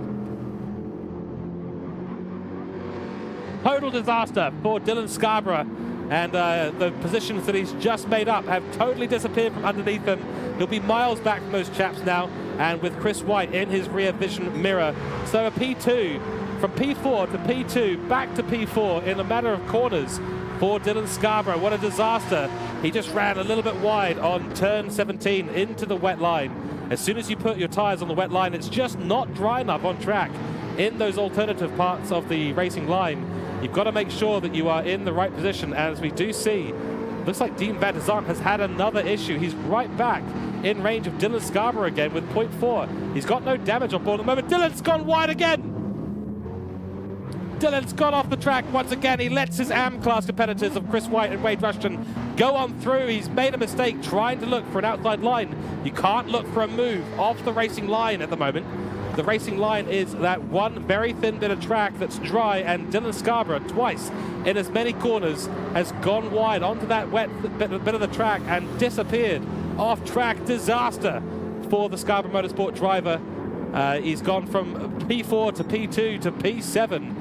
Oh, that's an absolute disaster for him. But, oh, Wade Rushton, I was about to say, is great for him, but he's hit the wet part of the track as well. He's gone off, and that brings Dylan Scarborough back into it. He'll probably get him on the run here. He wants to avoid the wet part of the track. There's a little bit of contact, scraping of shields as they go on through. And, oh, that's very close there from Jeff Bruin, who's looking mighty. He wants to get ahead of his teammate now, but his teammate having none of it at the moment. But his teammate's got damage. He's going to have to let Jeff Bruin through because he is faster. They've got to challenge Dylan Scarborough. 4th, 5th position here. They do not want to be stuck behind a driver with damage. Of course, heavy damage is on, so you have to pit to repair that damage. And clipping the curb is Wade Rushton. This is not going well for the Gridline Racing chaps. They need to switch this around. They'll be on the radio right now, yelling into their radio. Please let me through, Jeff is yelling on the radio. Please let me through. Get him to move out the way, or get him on the straight maybe. But Dylan Scarborough is looking right there, and oh, spin and roo. There for Troy Britnell. Troy Britnell's gone off the track and had a huge accident at the end of the pit straight. A huge accident out of the final corner, turn 18. That's a disaster for him. He's rejoining the track now, but back on board with this fight. Dylan Scarborough still ahead of both the Gridline Racing chaps. No switcheroo, no team orders from Gridline Racing.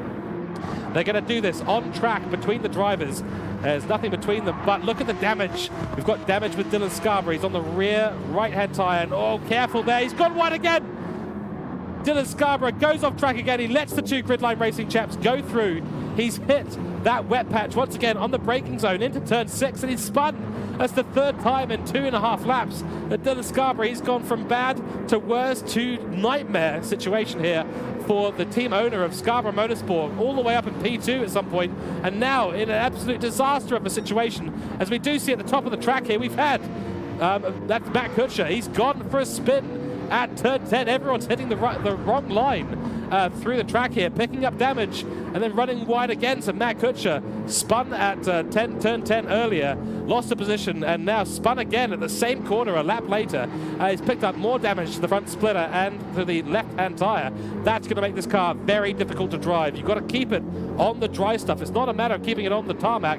You've got to keep it on the dry line, or else it's still very wet out there. You've got to remember, we've just had a downpour moments ago, so the second you move off that racing line, the dry line, you will be in seriously bad territory. But look at this, leading AM class right now and second overall in the race, 26 seconds behind the leader. It is Chris White.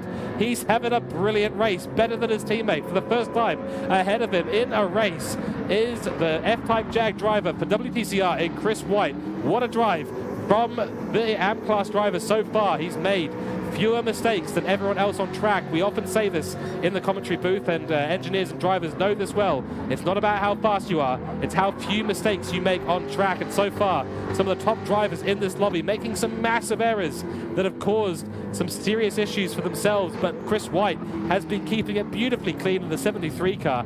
Brilliant job from the F-Type Jag driver, and he's through at the moment up into P2 with 4 seconds behind him to a Mercedes AMG with a significant amount of damage in Matt Kutscher, and his teammate Dean van der Zaan running behind him in 4th position, miles off the pace at the moment. He's got no damage to contend with, but he's over 8 seconds behind his teammate in the 132 car with the spin he had a little bit earlier.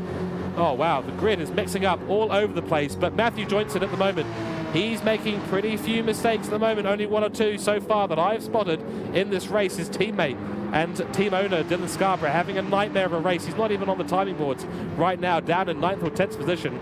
We will go check with him later, as he was formerly racing in the top of this race. But 42 minutes in, we've got 18 minutes left on the board, and a 30-second lead nearly for Matthew Joynson. It's all but done if he can keep it on track and avoid anything else that happens on track. But I've just noticed something, folks, and I've tried to keep an eye on the weather as much as possible, but I do see a few clouds creeping in. I told you that these clouds are interspersed with little areas of dry that dry out the track. With the hot temperatures, the track does dry out very, very quickly, as we have seen. That's allowed the teams and the competitors to get onto the soft tires for a period of this race. Worked out for some, not for others. But I can see the clouds starting to creep in. The sun is starting to disappear. Will we have a wet finish to the end of this race? This could switch everything up at the latter half of this race. Nearly only 15 minutes to go. Nearly 3/4 of the race has been completed, but the rain, this is what I'm worried about now. All the engineering crews will be staring at their weather radars and wondering, when do we pit? Do we need to pit again? Because the clouds are coming in and they may be seeing rain on their radars. I will check in with the pit lane and see if I can ask any of the teams if they can give me an update on the weather. So give me a moment, folks. I will be back with you in just a second while I check in with the pit lane.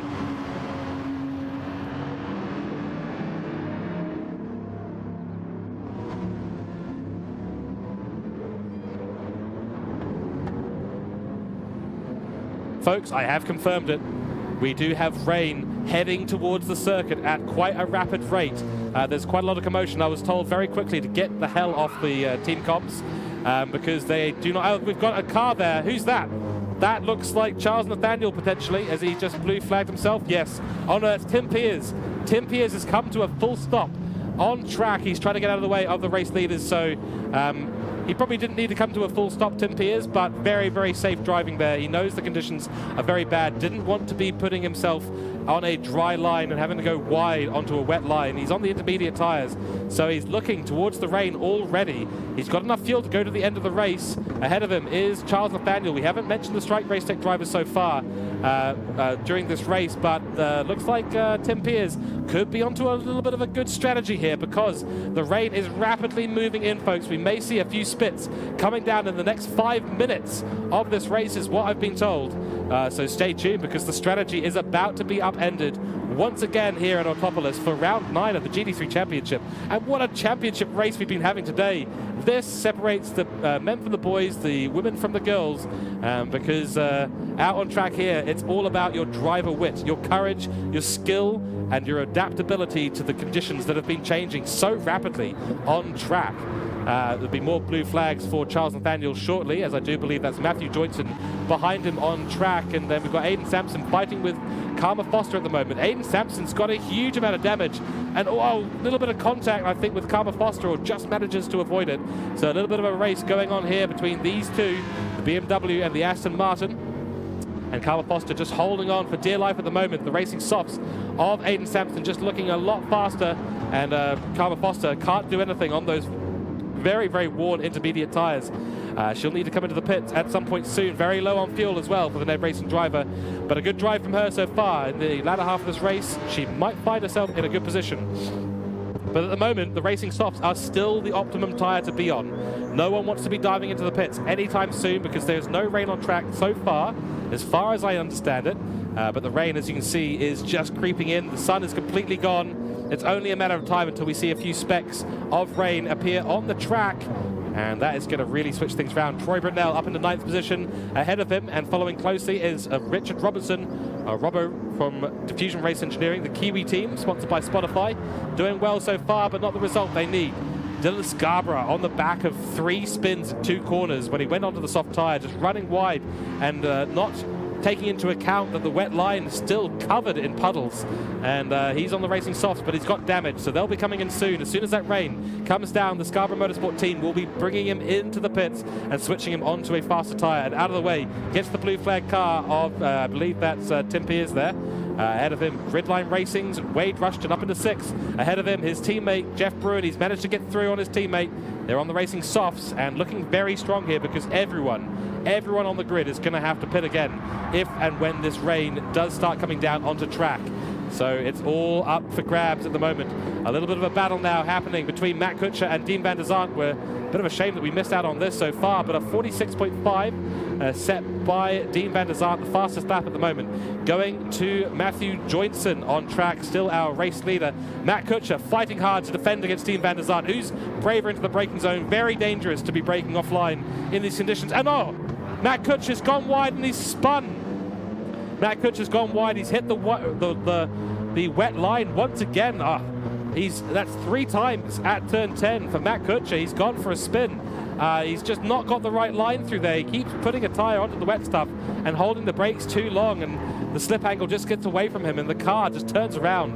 Of course, the front engine, Mercedes, very heavy on the front, so the tail can be very, very loose, especially when you start to get the power down. So that's the 3rd time this race for Matt Kutscher that he's had a disaster, and it's costing him huge amounts of positions here. He was up in P2 for a long time. But sadly for him, that's going to put him back into 4th position, where he qualified in this race, and within the clutches of a very, very fast and very eager Jeff Bruin, who started off poorly, got a good result, and spun around, and then back on track. And he's absolutely going for it now. He knows he's got Matt Kutscher and Dean van der Zandt right ahead of him. He can see them in his front window, but can he catch up to them? That's going to be the question. The big news, though, at the moment is Chris White. A flawless drive from the AM class driver so far. He's lapping blue flag traffic, but he's kept it off the wet line in the 73 car, and he's been very careful on the throttle this entire time. What a fantastic drive so far from Chris White. Absolutely masterful stuff. We've seen him go and evolve so much throughout his time in the GT3 Championship, starting off at the back of the grid and certainly losing a lot of morale and confidence in his driving throughout the first 8 races of this season. But last race, he actually started to really bring it together and put in some excellent results for his team. And WTCR and Dean And Wade Von Duve will be very, very proud of him and his recent improvement. I think so far he's probably the most improved driver of the entire Pro-Am and Am section so far over the course of this season, because this race is the culmination of what has been a fantastic comeback drive for him. He started well down the grid, and now look at him, he's up into P2. A smart strategy executed well with few mistakes has put him into P2 overall in this race. However, I just heard something happen there. Did we have some sort of accident? No, I think that was GT7 playing tricks on me. But nonetheless, we do have Dean van der Zandt, his teammate, Chris White's teammate, in the 132 car, chasing down Chris White. He'll be wanting to take second position. And of course, we've got Matt Cooke behind them, but a long way behind. So it could be a P2 and P3 finish, though we're not sure of the exact order. But that's going to be around for Chris White and Dean van der Zandt for WTCR here. That'll be a fantastic way to round out round 9 of the GT3 Champs. But we can't go too far without mentioning the absolutely amazing job that Matthew Joynson is doing currently out on track. He's keeping it very clean. He's over 33 seconds ahead of Chris White and looking strong to take a P1 here at Autopolis after 60 minutes. Just needs to keep it on the tarmac in the dry line, and he should be home and safe. But 10 minutes to go in this race, and actually I've been told again, I've got called up just a moment ago on the pit lane, so give me a second, I just need to take this call very quickly. Okay, so I just got told that the rain is now questionable. They're not sure if they're going to get rain for the rest of this race, so the broadcasters made sure that I got that information as soon as possible.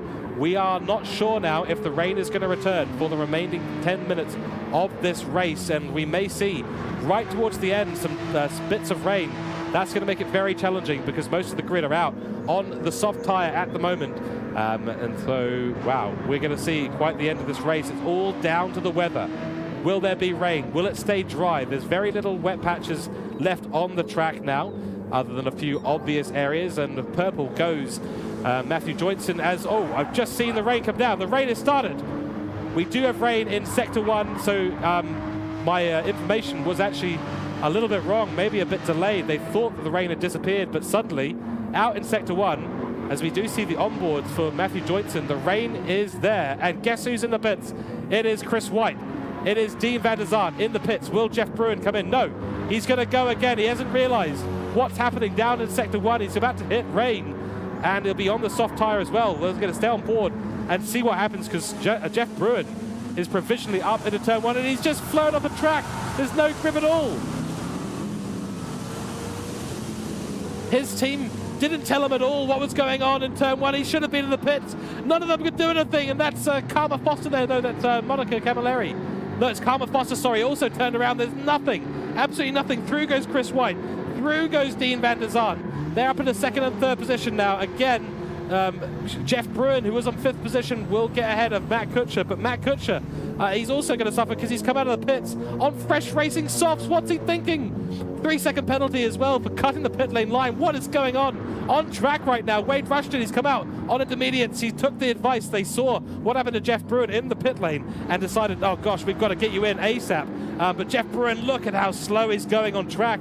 He can't do anything at all. He's picked up damage, and oh dear, has Matt Cooke. Oh my goodness, look, there's no grip at all. The rain is starting to come down in Sector 2 as well.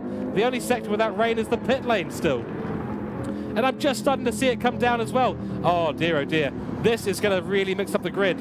Matthew Joynson is a minute ahead now, but he's on the soft tyre. He'll have to have a very clean race. No, he's coming into the pits. Sensible choice from our race leader, because Chris White behind him is on the intermediate tyre and coming through the last sector of this race. Dean van der Zandt is fallen back behind him. The gap was 4 seconds. Now it's 7 seconds. Chris White looking super strong in this race. He's coming through turn 14 and looks like Matthew Joynson will be able to get out well ahead of Chris White. So we won't be seeing a change in the lead here at all, but the intermediate tyres are on for Matthew Joynson. The right choice there, but nearly made a mistake and stayed out too long. Wade Rushton now well ahead of his teammate in Jeff Bruin and getting ahead of Matt Cooke as well. So Matt Cooke, 426 car, he's missed out. He's run very wide into turn 14. He's gone for a spin. Oh no, he's managed to control it. Good stuff there from Matt Kutscher. Excellent work, but Jeff Bruin and Matt have missed out on the ideal pit stop. Jeff had the chance to do it in the 18 car. His team didn't know there was rain down at Sector 1, and they told him, stay out for another lap, you'll get the overcut. That did not work out at all. As soon as he hit the brakes into turn 1, he flew off the track, couldn't do a thing. He'll be coming into the pits immediately to cut off any chance of Dylan Scarborough getting ahead of him. But Dylan Scarborough is now coming through turn 15, 16. He's been into the pits. He's on the intermediate tyres already. So the team in Scarborough Motorsport saw this coming, potentially. They didn't bring Matthew Joynson in earlier on. They said he said he could handle another lap out there on the soft tyres. Very impressive stuff. Where will Jeff Bruin come out? Looks like Dylan Scarborough is going to fly right past him and take 6th position off him. Oh, wow. So Dylan Scarborough goes out. Matt Kutscher still struggling around the course on softs. But he knows he's got 25 seconds to him behind, but he should have been into the pits. He should have got that car repaired. Otherwise, he might now lose out 6th position. So a comeback drive here from Dylan Scarborough. He might end up in 5th position overall. Wade Rushton. And look at the rain in Sector 2. It's absolutely pouring down. These could be, they've all gone out into the intermediates. But actually, these are wet conditions. Once again, the rain is absolutely pouring down in Sector 2. Sector 1 is drier, and Sector 3 is reasonably dry as well. So the standings are going to be absolutely mixed up by this. And who's going to get caught out by the rain at the end here? And we've got a spinner in another car here. Who's that? It's Matt Kutch. It's turn 10 again. For the 4th time this race, Matt Kutch has just binned it at turn 10. He just cannot handle that corner. And round he goes, the soft tyres. Sector 2 is just so wet right now. He just cannot do anything throughout that sector. There's no dry line whatsoever. He's going to have to drive that car very slow. And there is Dylan Scarborough on the straight, right behind Matt Kutscher. His gap is just coming down so quickly between these two. The intermediates and the softs, and off goes Matt Kutscher again. It's a total disaster for Matt Kutscher. He was in 4th position, he was in P2, he's dropped back down to 5th position, now 6th position. He can't keep it straight. Every time he puts the power down, the car just goes sideways. He's going to have to crawl himself back to the pits. He's got rear wing damage and rear diffuser damage, and he's got front diffuser damage as well. Jeff Bruin goes on through after his disaster of a strategy call there towards the end, just missing the opportune moment to get onto the intermediate tyres. He's fighting back. He's got 3.5 seconds to Dylan Scarborough, who's ahead of him. But Chris White here is still in the lead, in the lead of AM class, and still in 2nd position overall in this entire race. He's on the intermediate strategy. He's pulling out a gap to Dean van der Zandt. Fantastic work from him. And he's only 17 seconds behind Matthew Joynson, who's not having a great time in the wet conditions at the moment on the intermediate tyres. Oh, crikey. I feel for Matt Kutscher at the moment. Let's drop back the grid and check out where everyone's at. Richard Robertson on the wet tyre opting for that. He's in 8th position. Troy Britnell, intermediates, in 9th position. Then Aiden Sampson in 10th. 11th place, it is Charles Nathaniel, doing very well on debut, remember, for Strike Race Tech. He's on the wet tyre. He's trying to get past Aiden Sampson just ahead of him. Only a second separating these two. We'll return to that action momentarily. And then Tim Pears in 12th position, followed by Karma Foster, who is being blue flagged at the moment, still on the racing soft. Looks like she wants to go to the end. There's only 2 minutes left in this race. She's got nothing to lose by going into the pits, but nothing to gain as well. And Matthew Joynson in the lead of the race with 2 minutes to go. This could be the last lap of the race, folks. So we'll stay on board shortly with that, but there's a bit of action going on between Dylan Scarborough and Jeff Bruin, both on the intermediate tyres. Both fighting it out in their respective championships. Dylan Scarborough will be really, really keen to get ahead, stay ahead of Jeff Bruin. It's extra points against Wade Rushton that could put him up into the lead of the AM Class Championship, because Wade Rushton is having an awful time, but he's way ahead at the moment. So the extra points is going to be critical for Dylan Scarborough in the remaining round of the season, which is next time out. But Wade Rushton at the moment in the 2nd position for the AM class, up in the 4th overall because of a great call to get in early before that rain started to hit onto the intermediate tyres. But Jeff Bruin right now looking strong. He wants to help his teammate out and get ahead of Dylan Scarborough. That'll reduce the points that Dylan Scarborough is able to earn in the overall AM Class Championship. That'll help out his Jeff's teammate in Wade Rushton in the overall championship. extend his lead in the AM class. And of course, Jeff Bruin needs the positions because he's third position and hunting down Matthew Joynson, who's going to run away with another fantastic victory here. And third position for Dean van der Zandt at the moment. That is not a good result for him. He needs to be up at the pointing end, but he's got a bit of distance between him in the Pro-Am Championship. What a fantastic end to the race we are having so far. We've got about 25 seconds left in this race. We may get one more lap here at Autopolis, everyone, so stay on board. We'll get probably only one more lap just for Matthew Joynson, I think. He'll be the only one that gets across the line in time. He might not.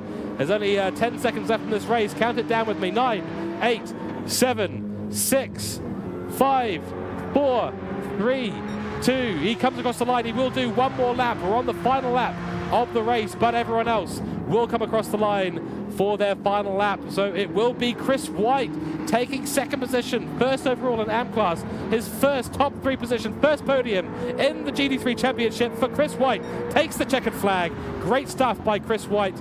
And then there's Karma Foster there, who will also come across the line in last position. Then we've got Dean van der Zandt taking home a podium in third position. The WTCR boys will be absolutely chuffed with that result. Second and third position with Chris White getting his first podium in the GT3 Championship, executing a flawless drive here today at Autopolis. Across the line in fourth place to extend his lead in the AM Class Championship, it's Wade Rushton, then followed by Jeff Bruin, who's got past Dylan Scarborough in the last lap of this race. Past goes, through goes Jeff Bruin. Through goes Jeff Bruin on Dylan Scarborough. That's going to bag him some more points in the championship, and Dylan Scarborough is going to be losing out those extra points for finishing ahead of Jeff Bruin. So that's going to extend the gap that Wade Rushton has to Dylan Scarborough. Great stuff on the end. Across the line they go. Richard Robinson takes home third position in the AM class, podium position in the AM class. Great drive from the Diffusion Race Engineering driver in the BMW M6. Great stuff from him. Then Matt Kutscher, a disastrous race for this man. The track is drying out, but sadly, too much rain on track, and he just couldn't handle it 4 times. Spun at turn 10 alone, let alone a few other things. So he's gone from 4th, qualified 4th, and unfortunately he will finish this race in 8th position. And behind him will finish Troy Britnell for Black Rose Racing. 10th position to Aidan Sampson. Charles Nathaniel on debut in the 589 car will take home 11th spot. And then Tim Piers for Strike Race Tech. And last position will be Karma Foster. But across the line goes Matthew Joynson in style.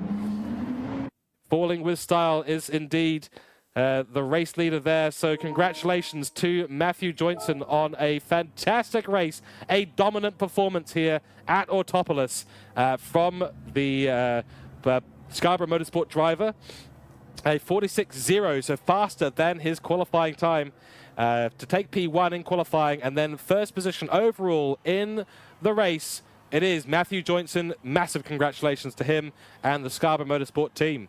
But the big news of the today, the leader, the winner of the AM class today is Chris White, taking home his first podium position in the GT3 Championship. What a strategy from the AM class driver. He's finished ahead of almost the entire Pro-Am field, minimized his mistakes, 0 mistakes throughout the entire race. He bided his time. He reduced the amount of pit stops that he had to do. What a legendary race there from Chris White, ahead of his teammate for the first time in the GT3 Championship, Dean van der Zandt in 3rd place, then 4th position, Wade Rushton. Everyone in chat, give us your driver of the day. We're going to be talking about it soon, but I think the choice is rather obvious. So give us your driver of the day in the chat. Thank you all for being here for what has been an absolutely stonking round at round 9 at Autopolis. The rain just mixing things up massively in the grid, which has been absolutely excellent. Been great to see and watch these drivers go through. But 4th and 5th will go to the Gridline Racing chaps. So a 2-2 for WTCR and then Gridline Racing, but Jeff Bruin finishing behind his AM class teammate. Then in 6th position it is Dylan Scarborough. He had a great race. It was looking like a 1st and 2nd position overall for Scarborough Motorsport, but several late mistakes on the soft tyre on the wet line caused Dylan to just fall and tumble down the order, so not the result that he was after there. 7th and 8th position will go to Richard Robinson for Diffusion Race Engineering and Troy Britnell. Now, unfortunately, we do have to mention Monica Camilleri because Monica sad to say, unfortunately had a disconnect during this race, and she was on for a top 3 position. She was looking fiery today. Amazing work from her in the Aston Martin V12. I'm absolutely gutted for Monica. She'll be gutted as well. She'll be probably, she'll be absolutely gutted with that disconnect from the GT7 lobby. So, well, obviously our hearts and sympathies go out to her and her team. In 9th position, Matt Kutcher for Black Rose Racing, then Hellblazer Aiden Sampson for Diffusion Race Engineering. He's had a pretty bad day out, sadly, Aiden Sampson, but overall a good race so far. Then Charles Nathaniel on debut, so doing a good job there to replace Mad Rick for Strike Race Tech, and a good result overall for debut race. Then Tim Piers in the number 9 car, good overall race for him. Then Karma Foster, and then sadly a DNF from Monica Camilleri. So sadly, that will round out our grid with all 14 drivers on the grid, 7 teams. Wow. Wow, wow, wow, wow, wow. Folks, I hope you have enjoyed our coverage today, because that was absolutely wild. What an absolute magical race we've had. It was a great qualifying. It was a great race overall.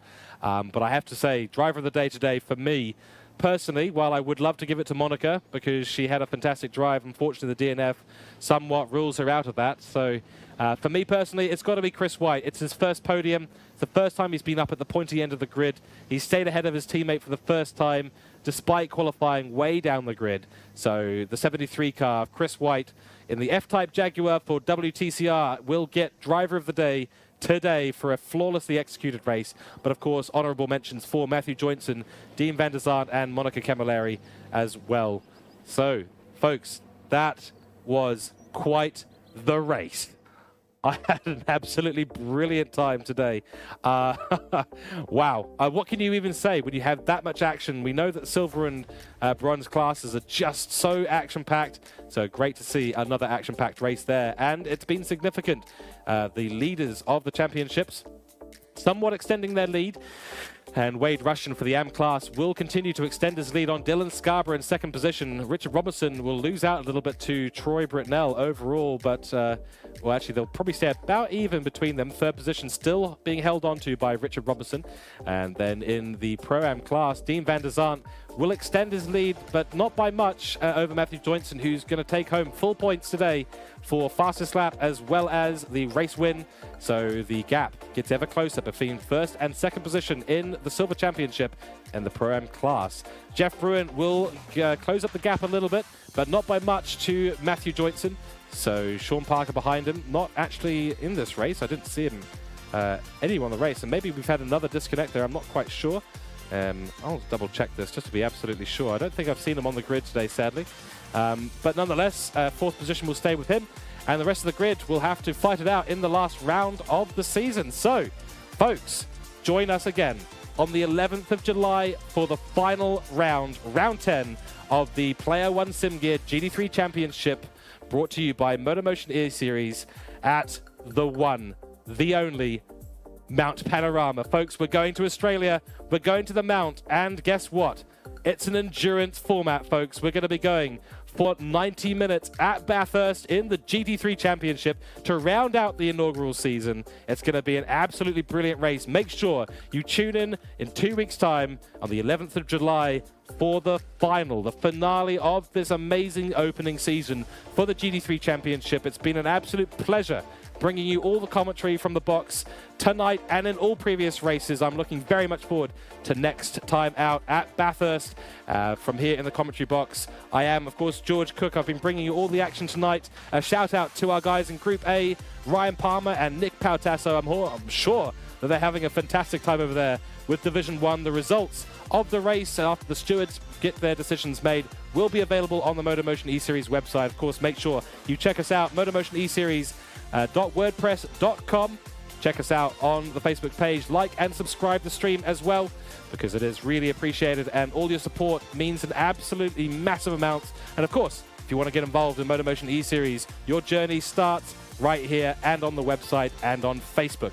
So that is going to round out our coverage today for the Player 1 SimGear GT3 Championships. We'll round out with a few messages from our sponsors, but from here in the commentary box, still dry, thank goodness, it is George Cooke signing out for Group B. Take care, stay safe, and we will See you next time. Good evening, good night, and goodbye. Level up your sim racing experience with Player1 Sim Gear. Shop the biggest brands and the best range today. Player1 Sim Gear, official sponsors of MotorMotion E-Series.